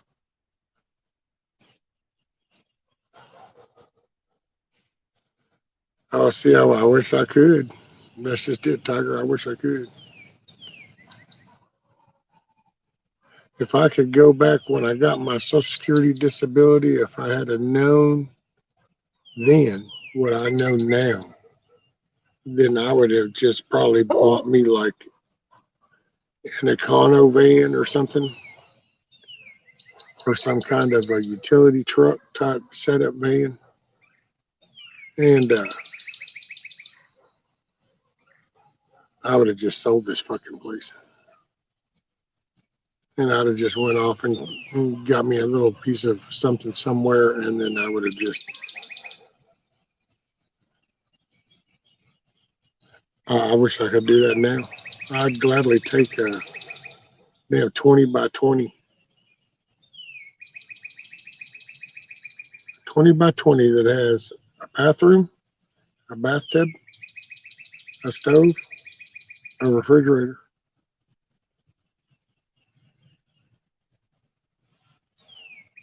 On the ground.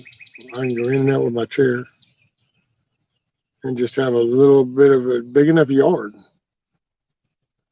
to have a garden, and then a backyard that my dog can shit in. That way I can have my chickens and garden in the front.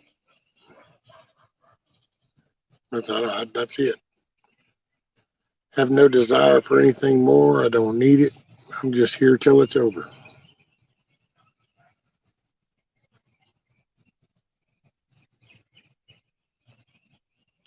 I can when I had to time out. I would know Keisha was barfing all over me.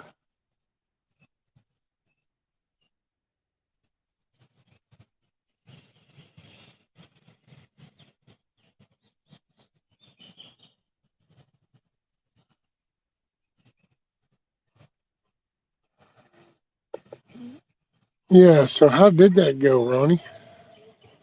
How'd your house deal go?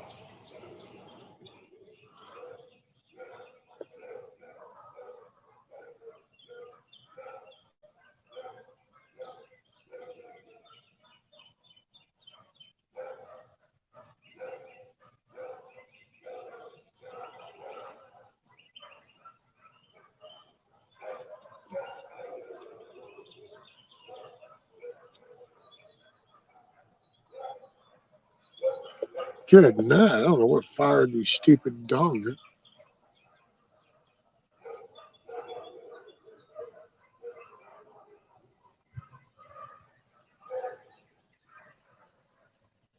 Probably got some dumbass somewhere going, see, if we just pass that to another, we can fix that.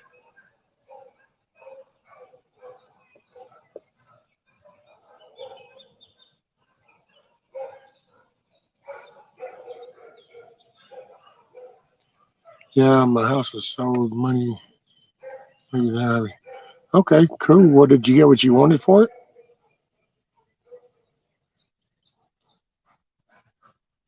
I mean, because I think the last I heard, you didn't have to sell it. You were just choosing to. Hey, Jen, make it a great day. So happy about your rabbits. That is cool, man.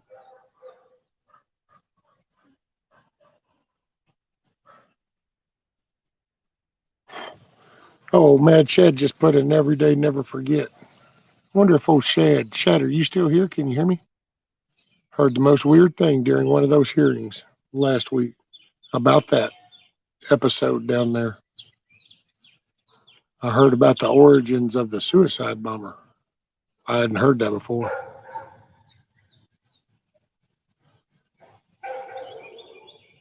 Okay, and more. Okay.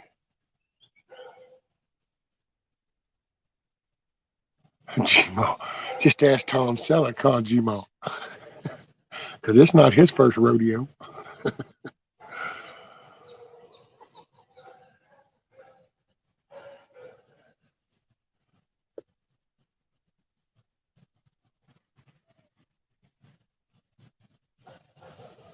Well, I'm glad you got more than you were expecting then, Ronnie. That's a good thing.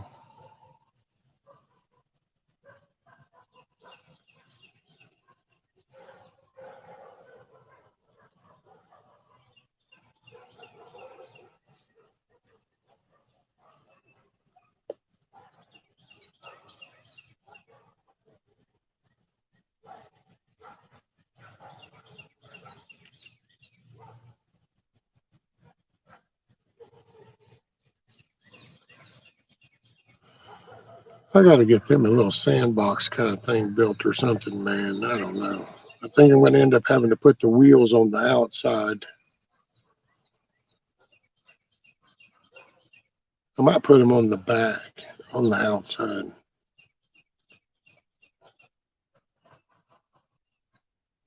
Because then I can take that in the side square right there underneath the coop. And I can make half of it like a sandbox. So then they can brush themselves and stuff. Well, I guess, yeah, how to do. I mean, at least you could wave. I mean, if you're going to go back and forth in front of the house a couple of times, how to do? Yep, how to do. You could wave. People, I swear. Everybody wants to know what you're doing or something, but nobody wants to be social and actually talk to you.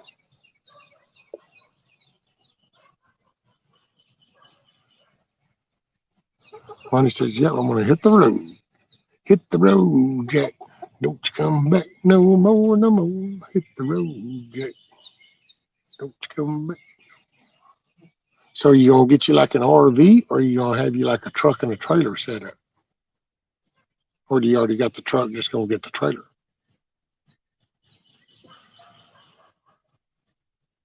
I got to say, dude, where I'm at right now, where the world is at right now, if I could, I would sell everything. And I would get me a trike with a camper trailer.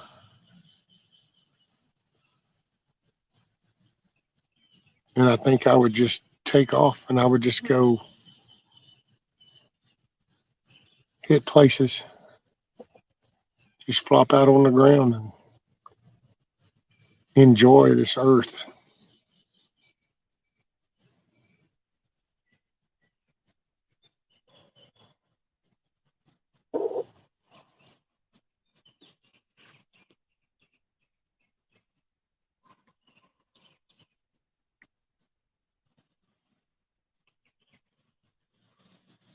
Lady Smith says, sorry, rescue. I'm sinking seeds while listening. Oh, no, don't apologize, ma'am.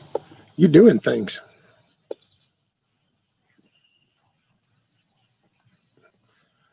Let's see. What is it? Ronnie says, rescue housed the mother cluckers this morning. It's a trailer so far. Truck may come later. Okay, cool. They're doing pretty good, Ronnie. Here, I can spin this around. Oh, BB's getting big. All the girls are laying eggs. Let's see. We'll move you right here and tilt that down just a little. So this is BB right there. This one over here, that's Thelma. And this one right here is Louise. I don't know. She just kind of like laying on the ground. No, that's Thelma. My bad. So this is Thelma. I just saw the comb. So this is Thelma. That's Louise. And then there's BB. Nikki's up in the box. So, and me and BB, we butted heads a little bit this morning. He's getting more. I think he's just in his, I guess, rooster puberty shit. His little rooster balls are dropping. And so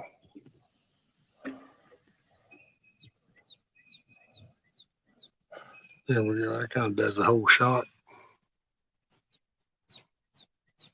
I'm going to try to mess around. Maybe I can get some cameras under there. Everybody can watch. What has this been? 3.5 hours. 19 people. Oh, yeah, Ronnie. Yeah, most of the time he's interrupting. It's a wonder he ain't interrupting right now.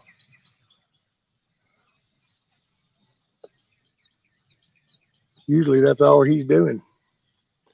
Matter of fact, earlier, whenever Mike Hudson Valley was up here and we were talking, I was having to mute myself because he kept going off. I'm going to move them this evening. When they go in, I'm going to move them.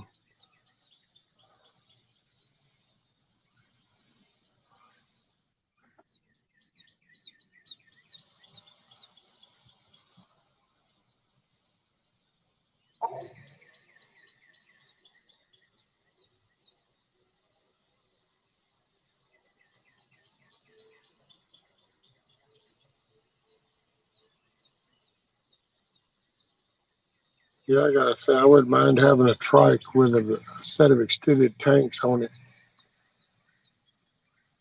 Old fat boy extended tanks. Shit. Several 100-mile range then, buddy. You can dang near make it a quarter way across Texas on a tank of gas. Some places in the country, you can go through multiple states on a tank of gas.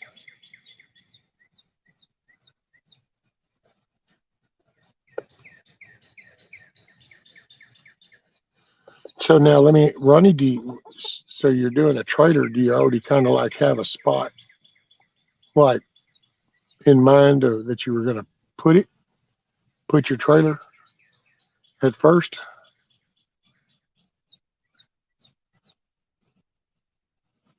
Like get your trailer and then have it delivered there or something?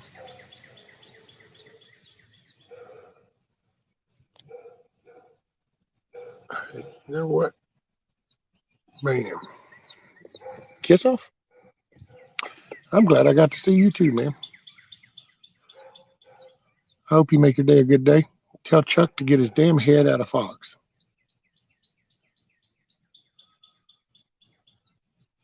It's good to see you. Uh, I'll probably be live next week. I mean, I keep entertaining this idea that I want to do coffee and eggs in the morning, and maybe I'll cover like one of the House bills or something that they're trying to pass and talking about in a hearing. I don't really do all this news stuff. Just go straight to the source. But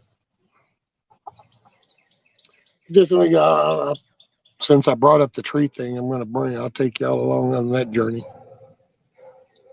So next week I'll start I'm going to start trying to work on cleaning off the scaffolding that I'm going to use. And then I'll start trying to get it set up out there so I can climb up on it. I just hope that the Sawzall does it. I think it will. Anyway, you make it a great day, Miss Kissoff. I'm glad you were here.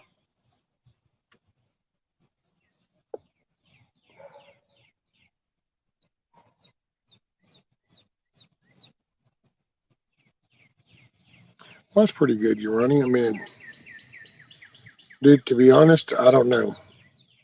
I view things at this point in the game. It's you know your scenario.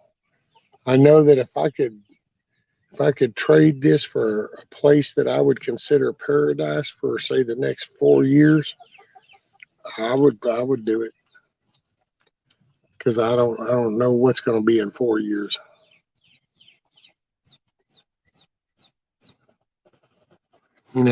It just your scenario. If you think it's a decent call, now you're 70 years old. You wouldn't have made it to then if you did everything wrong. So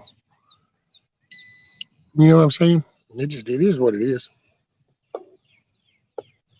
Gmail what? Gmail keeps trying to be a Debbie Downer to me, but it's not working.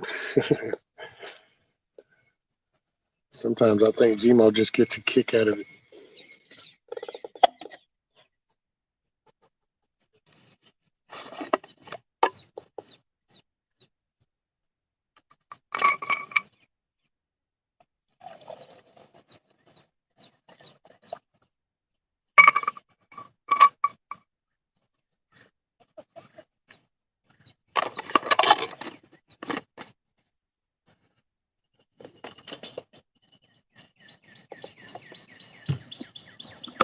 Well, you know what?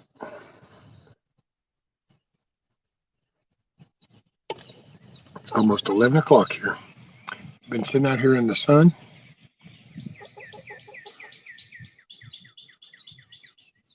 Enjoyed some fellowship. Appreciate me just kind of doing my whining, a little venting.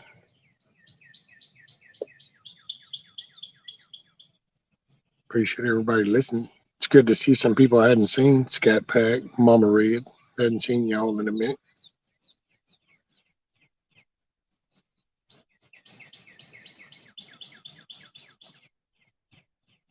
Yeah, I don't know, man.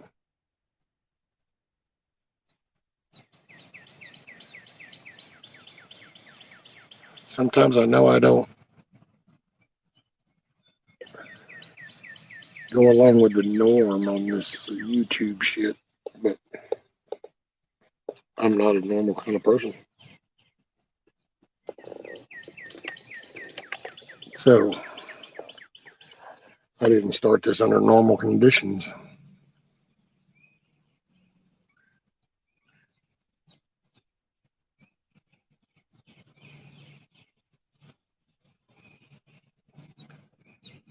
Now I tried to tell you it's a bad plan. Now you're just an example to others. Never be desperate enough to flush your stability. Well, he might not have been desperate. I know I can tell you that with the upkeep and stuff, if you don't plan for it, now, and I said this a year ago, I would, man, if I could go back, I would change my landscaping. I never took into account anything I ever did that one day I might not be able to walk and do that. Never took that into account. Never took into account just how hard it would be. Shit, I used to have a little building right back here in the corner. If I had that little shed there now, I wouldn't hardly ever be able to get in it. Just like I can't hardly get in and out of that one. So there's some things, you know. And if people don't see where that person's at, just know that things are different for everybody. What's up, Michigan Outpost? Right, Huckleberry?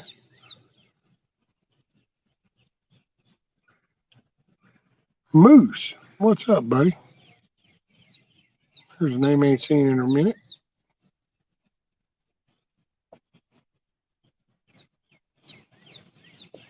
And hey, Ronnie, you know what? You got more than you were asking. And if this is part of the plan and you kind of got a vision of where you're going,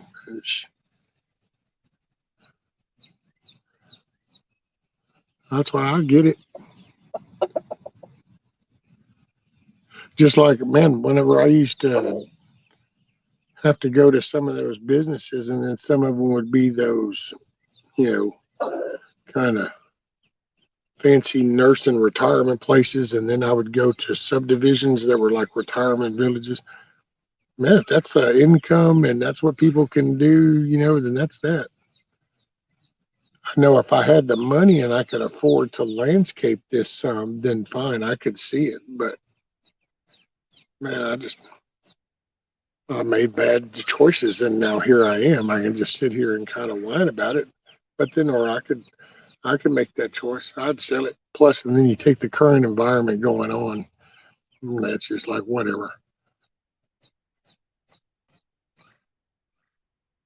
Give me a yard big enough I can have my chickens, and I can have a garden, and I don't really give a shit. They can give me one big 4 walls, a bathroom and a kitchen, and then a room where I can have a bed, my desk. That's all I need.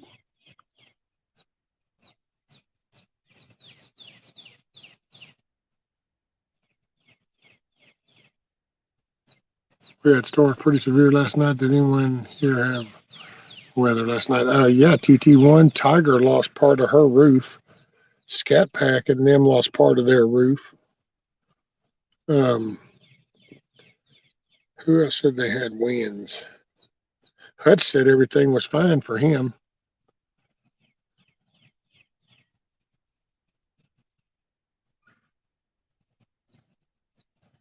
Michigan says just getting in from the farm every day is hard work sometimes. I think, damn, only if I would have did this instead. When life gives you lemons, make the bitch take a shot of tequila and keep moving, right? Oh, that's anybody younger, I would definitely pay attention to your spending, you know. Don't get caught up in chasing the latest, greatest shit. Make do with what you got, you know. Don't get in debt. Pay for your shit. That's the man. because you just never know what's around the corner. And I can look and I can tell you I made bad decisions and we bought things we didn't need to buy. But the real kicker of most of those things when I think back is it's not just that we bought things extravagant or we did things extravagant and basically blew money. It was the fact that sometimes we would blow that money and then something big would come up. The refrigerator go out, the washer go out, and then like in the old days, I would fix that shit. And then you got to where you couldn't fix it. I remember we had a TV, and luckily back in the old days, the only thing I would buy from Best Buy would be like a TV or something like that. And we bought the extended warranty, and that was the only thing I'd buy. I bought the extended warranty on. And that TV went out, and I was going to fix it. And come to find out that the replacement part for that TV was more expensive than the TV was at that point. And so they just replaced it as long as it all had the same inputs. And anyway, so it's not only just blowing the money, but it was blowing the money. And then you never know what you're fixing to hand it. Are you fixing to have to go buy a few $100 washer? You fixing to have to go buy $1,000 refrigerator? Transmission fixing to go out in the vehicle? Lose the front bearings in a wheel? Have to replace the whole spindle and all? And that's shit that's happened. I sit here and think back going, oh yeah, that's those hiccups, man.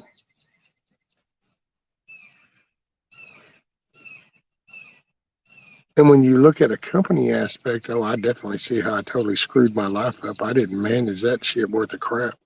Because like businesses, if this equipment is one of your main pieces in making your money and doing your work, then you do upkeep, you do maintenance, and you have fundage set to the side for the maintenance on that and shit. And in all honesty, in life, that's what people should be doing with their vehicles, in their homes. There should be like a maintenance fund that you just put into. That way, anything comes up from there, then you pull from that, and then that way it doesn't affect your day-to-day life. I look back now and see where, man, every time I got a big bonus check, every time I made a lot of overtime, every time I got a raise, we increased our way of life with every raise. Stupid shit, stupid stuff. You look back and go, well, that was about dumb. Man, it's just like if I'd have 30 years ago making $10 an hour, and if I'd have just stayed at that way of life right there, and then as I was up into the 20s and shit, then that would have just been like rocking big time, But see, it's all in.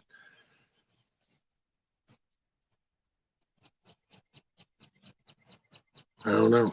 Bad decisions.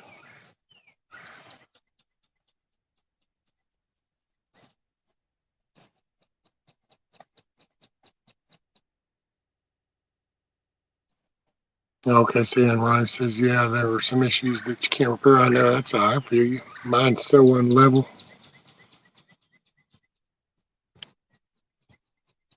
I'm thinking the mold in the closet in the room is probably what keeps jacking with our sinuses nowadays.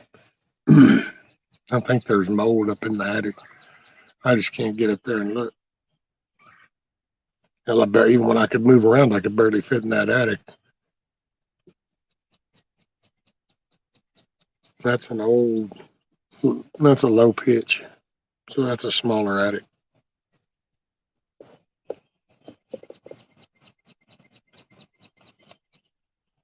See, that's good, G-Mo. You were frugal. That's the biggest lesson, man. I wasn't. I didn't save a damn thing. And I didn't even think about it.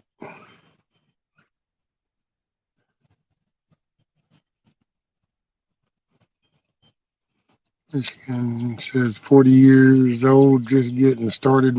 God dang. Wish I would have started sooner, but gotta leave the kiddos my legacy wherever I may have it every day as a grind while I can. That's it, Michigan.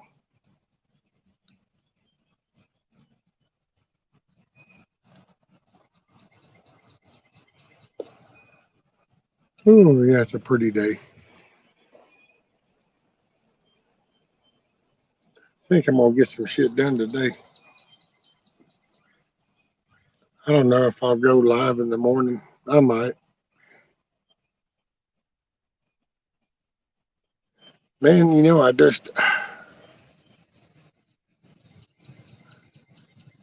I like I like going live and talking with y'all. And then I've been on a couple of people's panels and I enjoy those. I just, here lately I just don't want to be fake. So, and I don't want to be in a bad mood or don't want to be negative in somebody else's stream. So I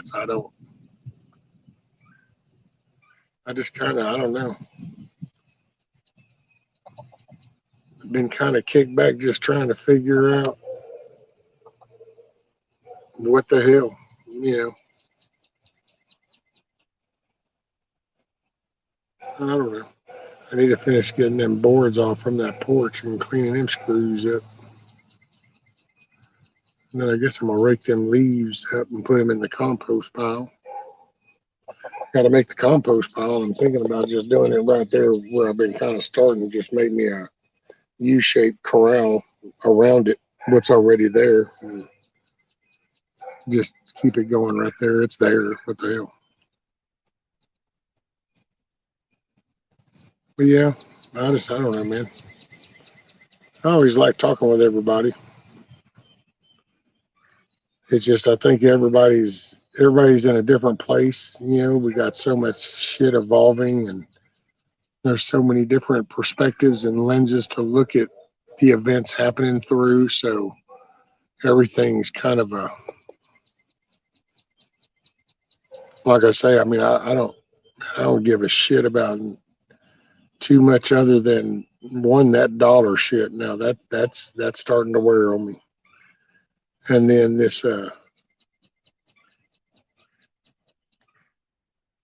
that TikTok bill thing. Between that with the Trump thing, and it's not so much with Trump as just in the action itself. It's like, so it's already bad enough. You made up stuff on those people that you've had locked up for a couple of years without due process. But then you want to pass something that would enable the Patriot Act 2.0. And you just, that went with the dollar. And it's like, holy shit, dude. Because like I told the missus, people just forget, but if it gets tough on you, guess what it's going to do to all them stores? So then how well do you think they're going to be stocked up? How much groceries you think you're coming in when this dollar crashes? So what you going to do, boo? You know?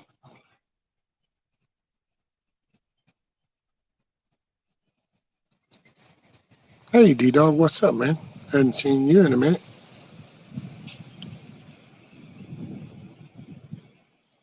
Thanks, TT1. I'm just thankful we didn't get hit as bad as some of our neighbors. Could have been way worse. Yeah. Well, howdy.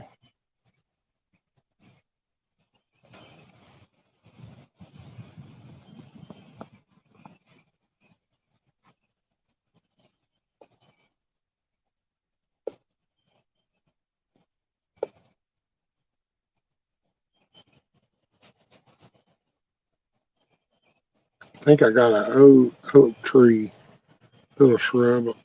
See, it's like little things like that. It's like those shrubs and stuff I'm fixing to cut and everything.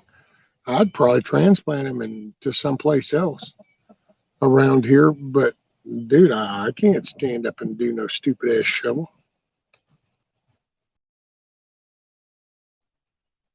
I can stand up, and if I can't shove that damn shovel in deep enough, then it ain't happening because I can't get on 1 foot.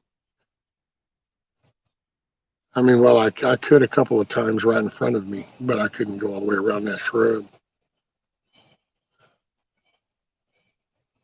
It's just stupid shit like that. Can't do that shit no more, and wasn't prepared to not be able to do it standing up. So then there's just that's when it's like, and see, and then you have that moment when it's like, okay, I'm going to figure this out because it's worth it. But then when you really don't feel that worth it part, all of a sudden you just kind of go to put effort into figuring it out and go, oh, what the fuck? Who cares? You know, that's kind of where I'm at. I want to. It's like I want it. I want the garden and stuff. I look forward to it. But then part of me is like, oh, who gives a shit? What's the fucking point? For me, anyway. I don't mean overall. I definitely think everybody should be doing gardens.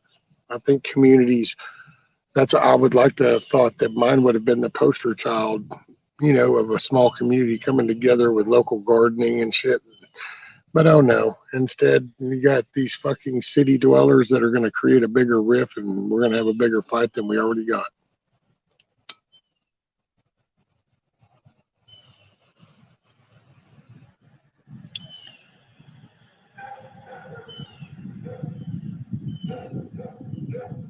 People just ought to tend to their own selves and just respect others. So don't force your shit on other people. You know, it's not a hard concept.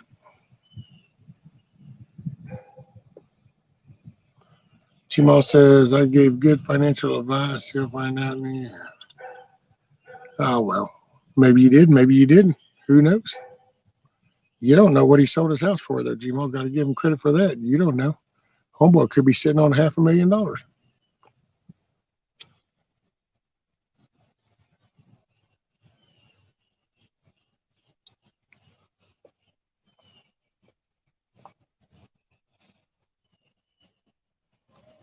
Let's see. D-Dog. Hey, Tiger. I'm canning up potato soup today. Damn it, that glare's got me. A lot of the taters that aren't needed for seed potatoes. 37 quarts. Oh, wow. Look at there.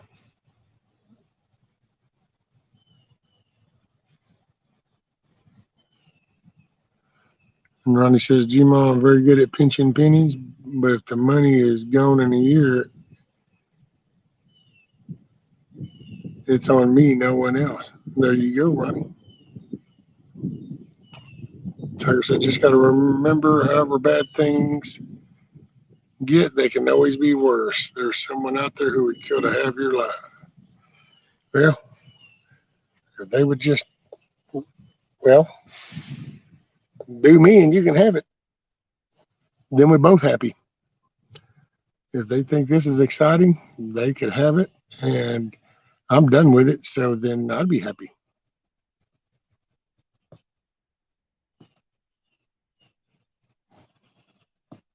TT1, GMO Financial, diversify your bonds, motherfuckers.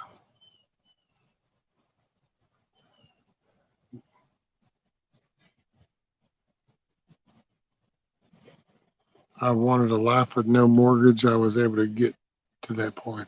There you go. Yeah, I ain't got no mortgage. I ain't got shit. It's all paid for. Pay a few $100s in taxes. That's that. There's you another retarded way of thinking. Some of these people, see, they want their homes to be valued so much higher so that they have these bragging rights. They don't get it, but then that makes your taxes go up. And then they bitch about taxes. It's like, well, you're the one that wanted to brag about having, you know, $150,000 home. Ooh, well, there you go. Brag about it while you're writing that check to the county. You dumbass. Me, I'm okay. You want to think my house is worth $1,000? I don't give a shit.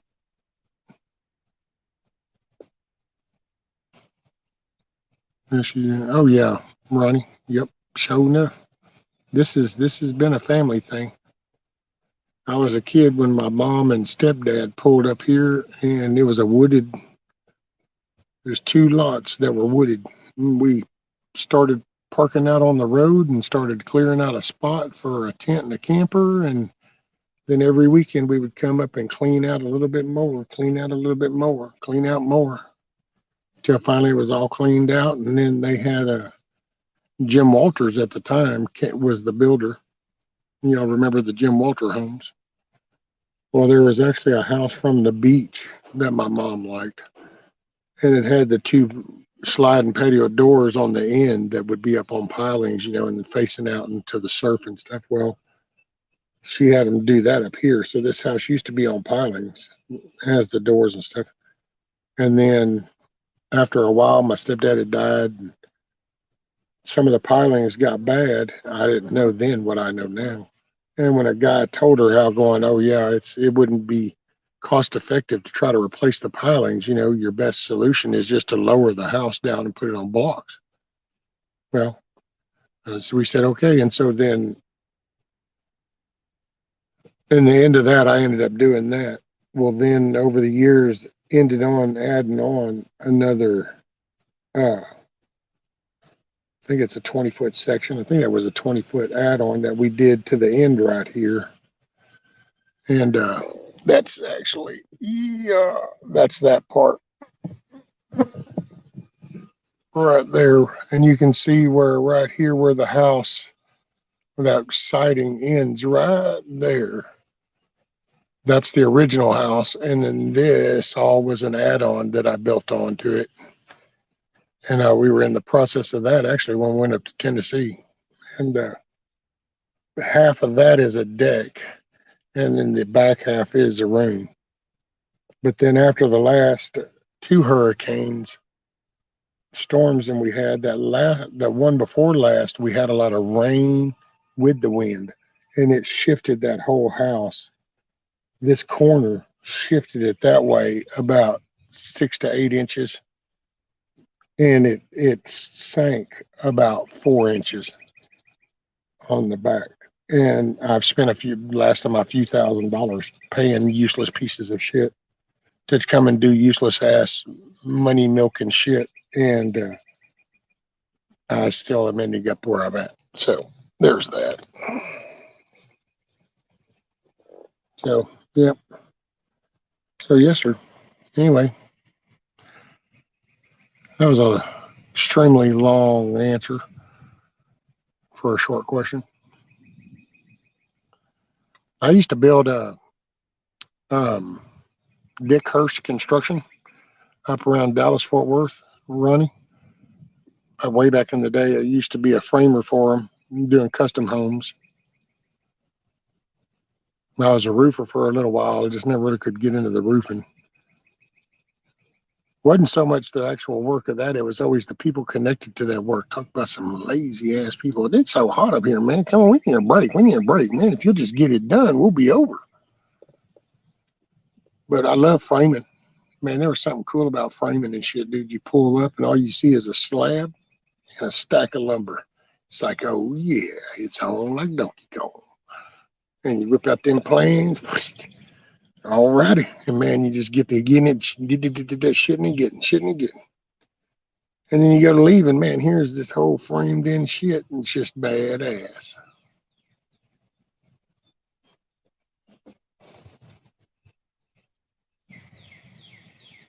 Yeah, I think that was that construction, Dick Hurst Construction up there. I think that was one of the developers around Dallas Fort Worth. Around here, I used to work for myself, built quite a few hay barns around here.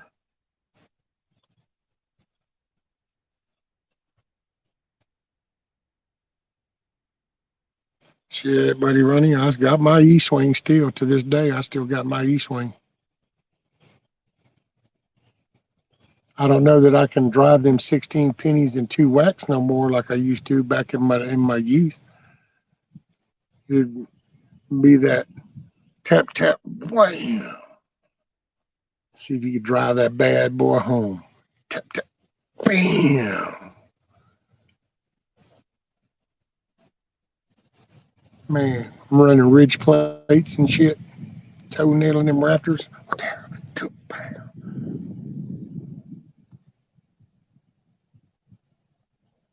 It's like welding. I used to love welding, man. And I love stick welding. Because stick welding was like art. You can just sit there and you're stirring that puddle, pushing that puddle as you're welding with that stick. I mean, you do it with the wire, but it's not the same as with that stick because you're pushing with a stick, making that puddle. I don't know. I like doing stuff.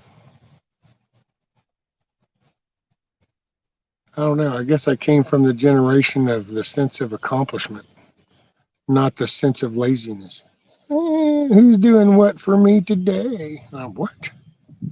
Get the fuck up and go find a stick and play fucking Indians and cowboys or some shit. I mean, you go pick you out a branch and then find you a rubber band and make you a slingshot. I mean,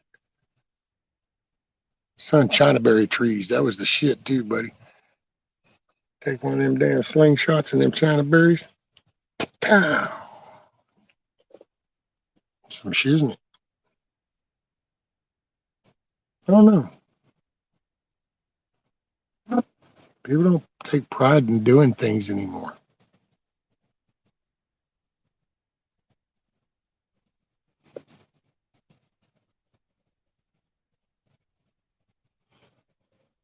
Yeah, I know Freeman is awesome. Definitely not young enough no more.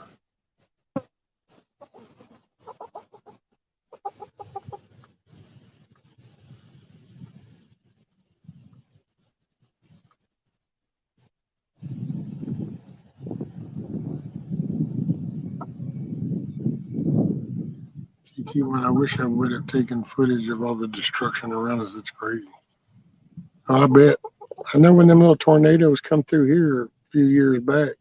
I say a few, it's been more than a few, but I was still working. But it looked like some kid just took one of them pixie sticks and dumped it out. Man, trees all over, vehicles, pieces of a house, a building, a sign, just all kinds of off-ball shit.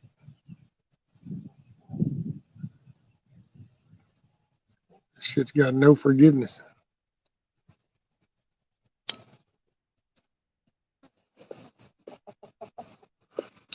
Hey, I'm coming up on 4 hours.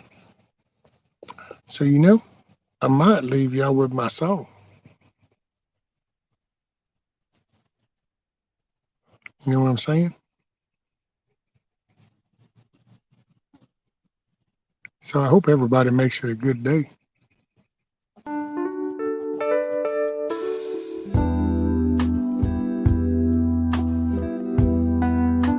Hope you make your day a good day. I appreciate everybody hanging out with me. There's the chickens. Thank you, I'm okay, I guess. There's the kiddos. I just need They're gonna have a good day. I hope you guys have a good day. I'll catch up on my sleep tonight. I ain't complaining, that's life. I've got blueberries in the yard. I bought 100 mason jars. I'm gonna pick them when they're ripe.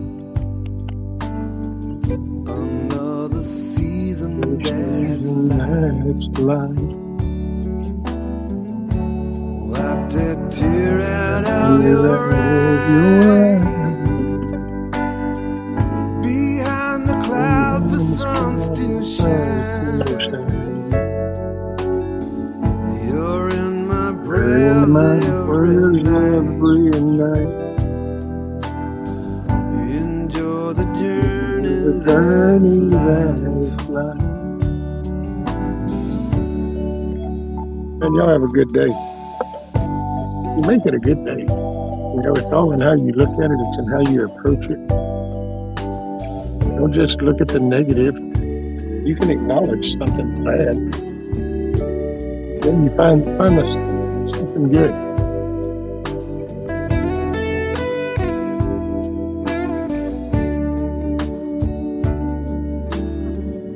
Thank you, Ronnie. I will.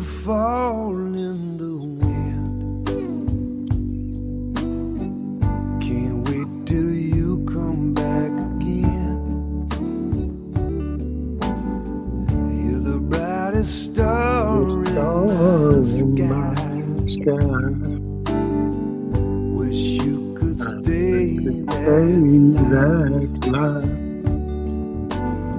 I know it's time for you to go.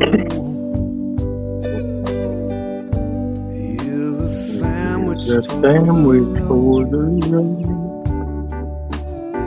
It's always hard to say To say goodbye. goodbye. Ain't that the truth? The That's truth life. that's life. Wipe that tear out of your eye. Behind the clouds, the sun still shines. You're in my prayers every night. Enjoy the journey that's life. She was coming to sing with me. She was going to sing with me. It's the goofy things we do. We sit out here by ourselves. TT1, yeah, we'll see, brother. I should be able to. That's a week away, but we'll shoot for the bed. Yeah, but man, we've got to try to change the narrative.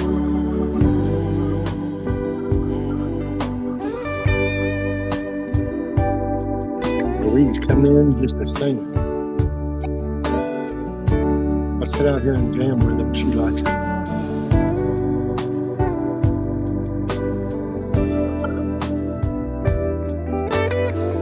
This is Louise right here. She's difficult.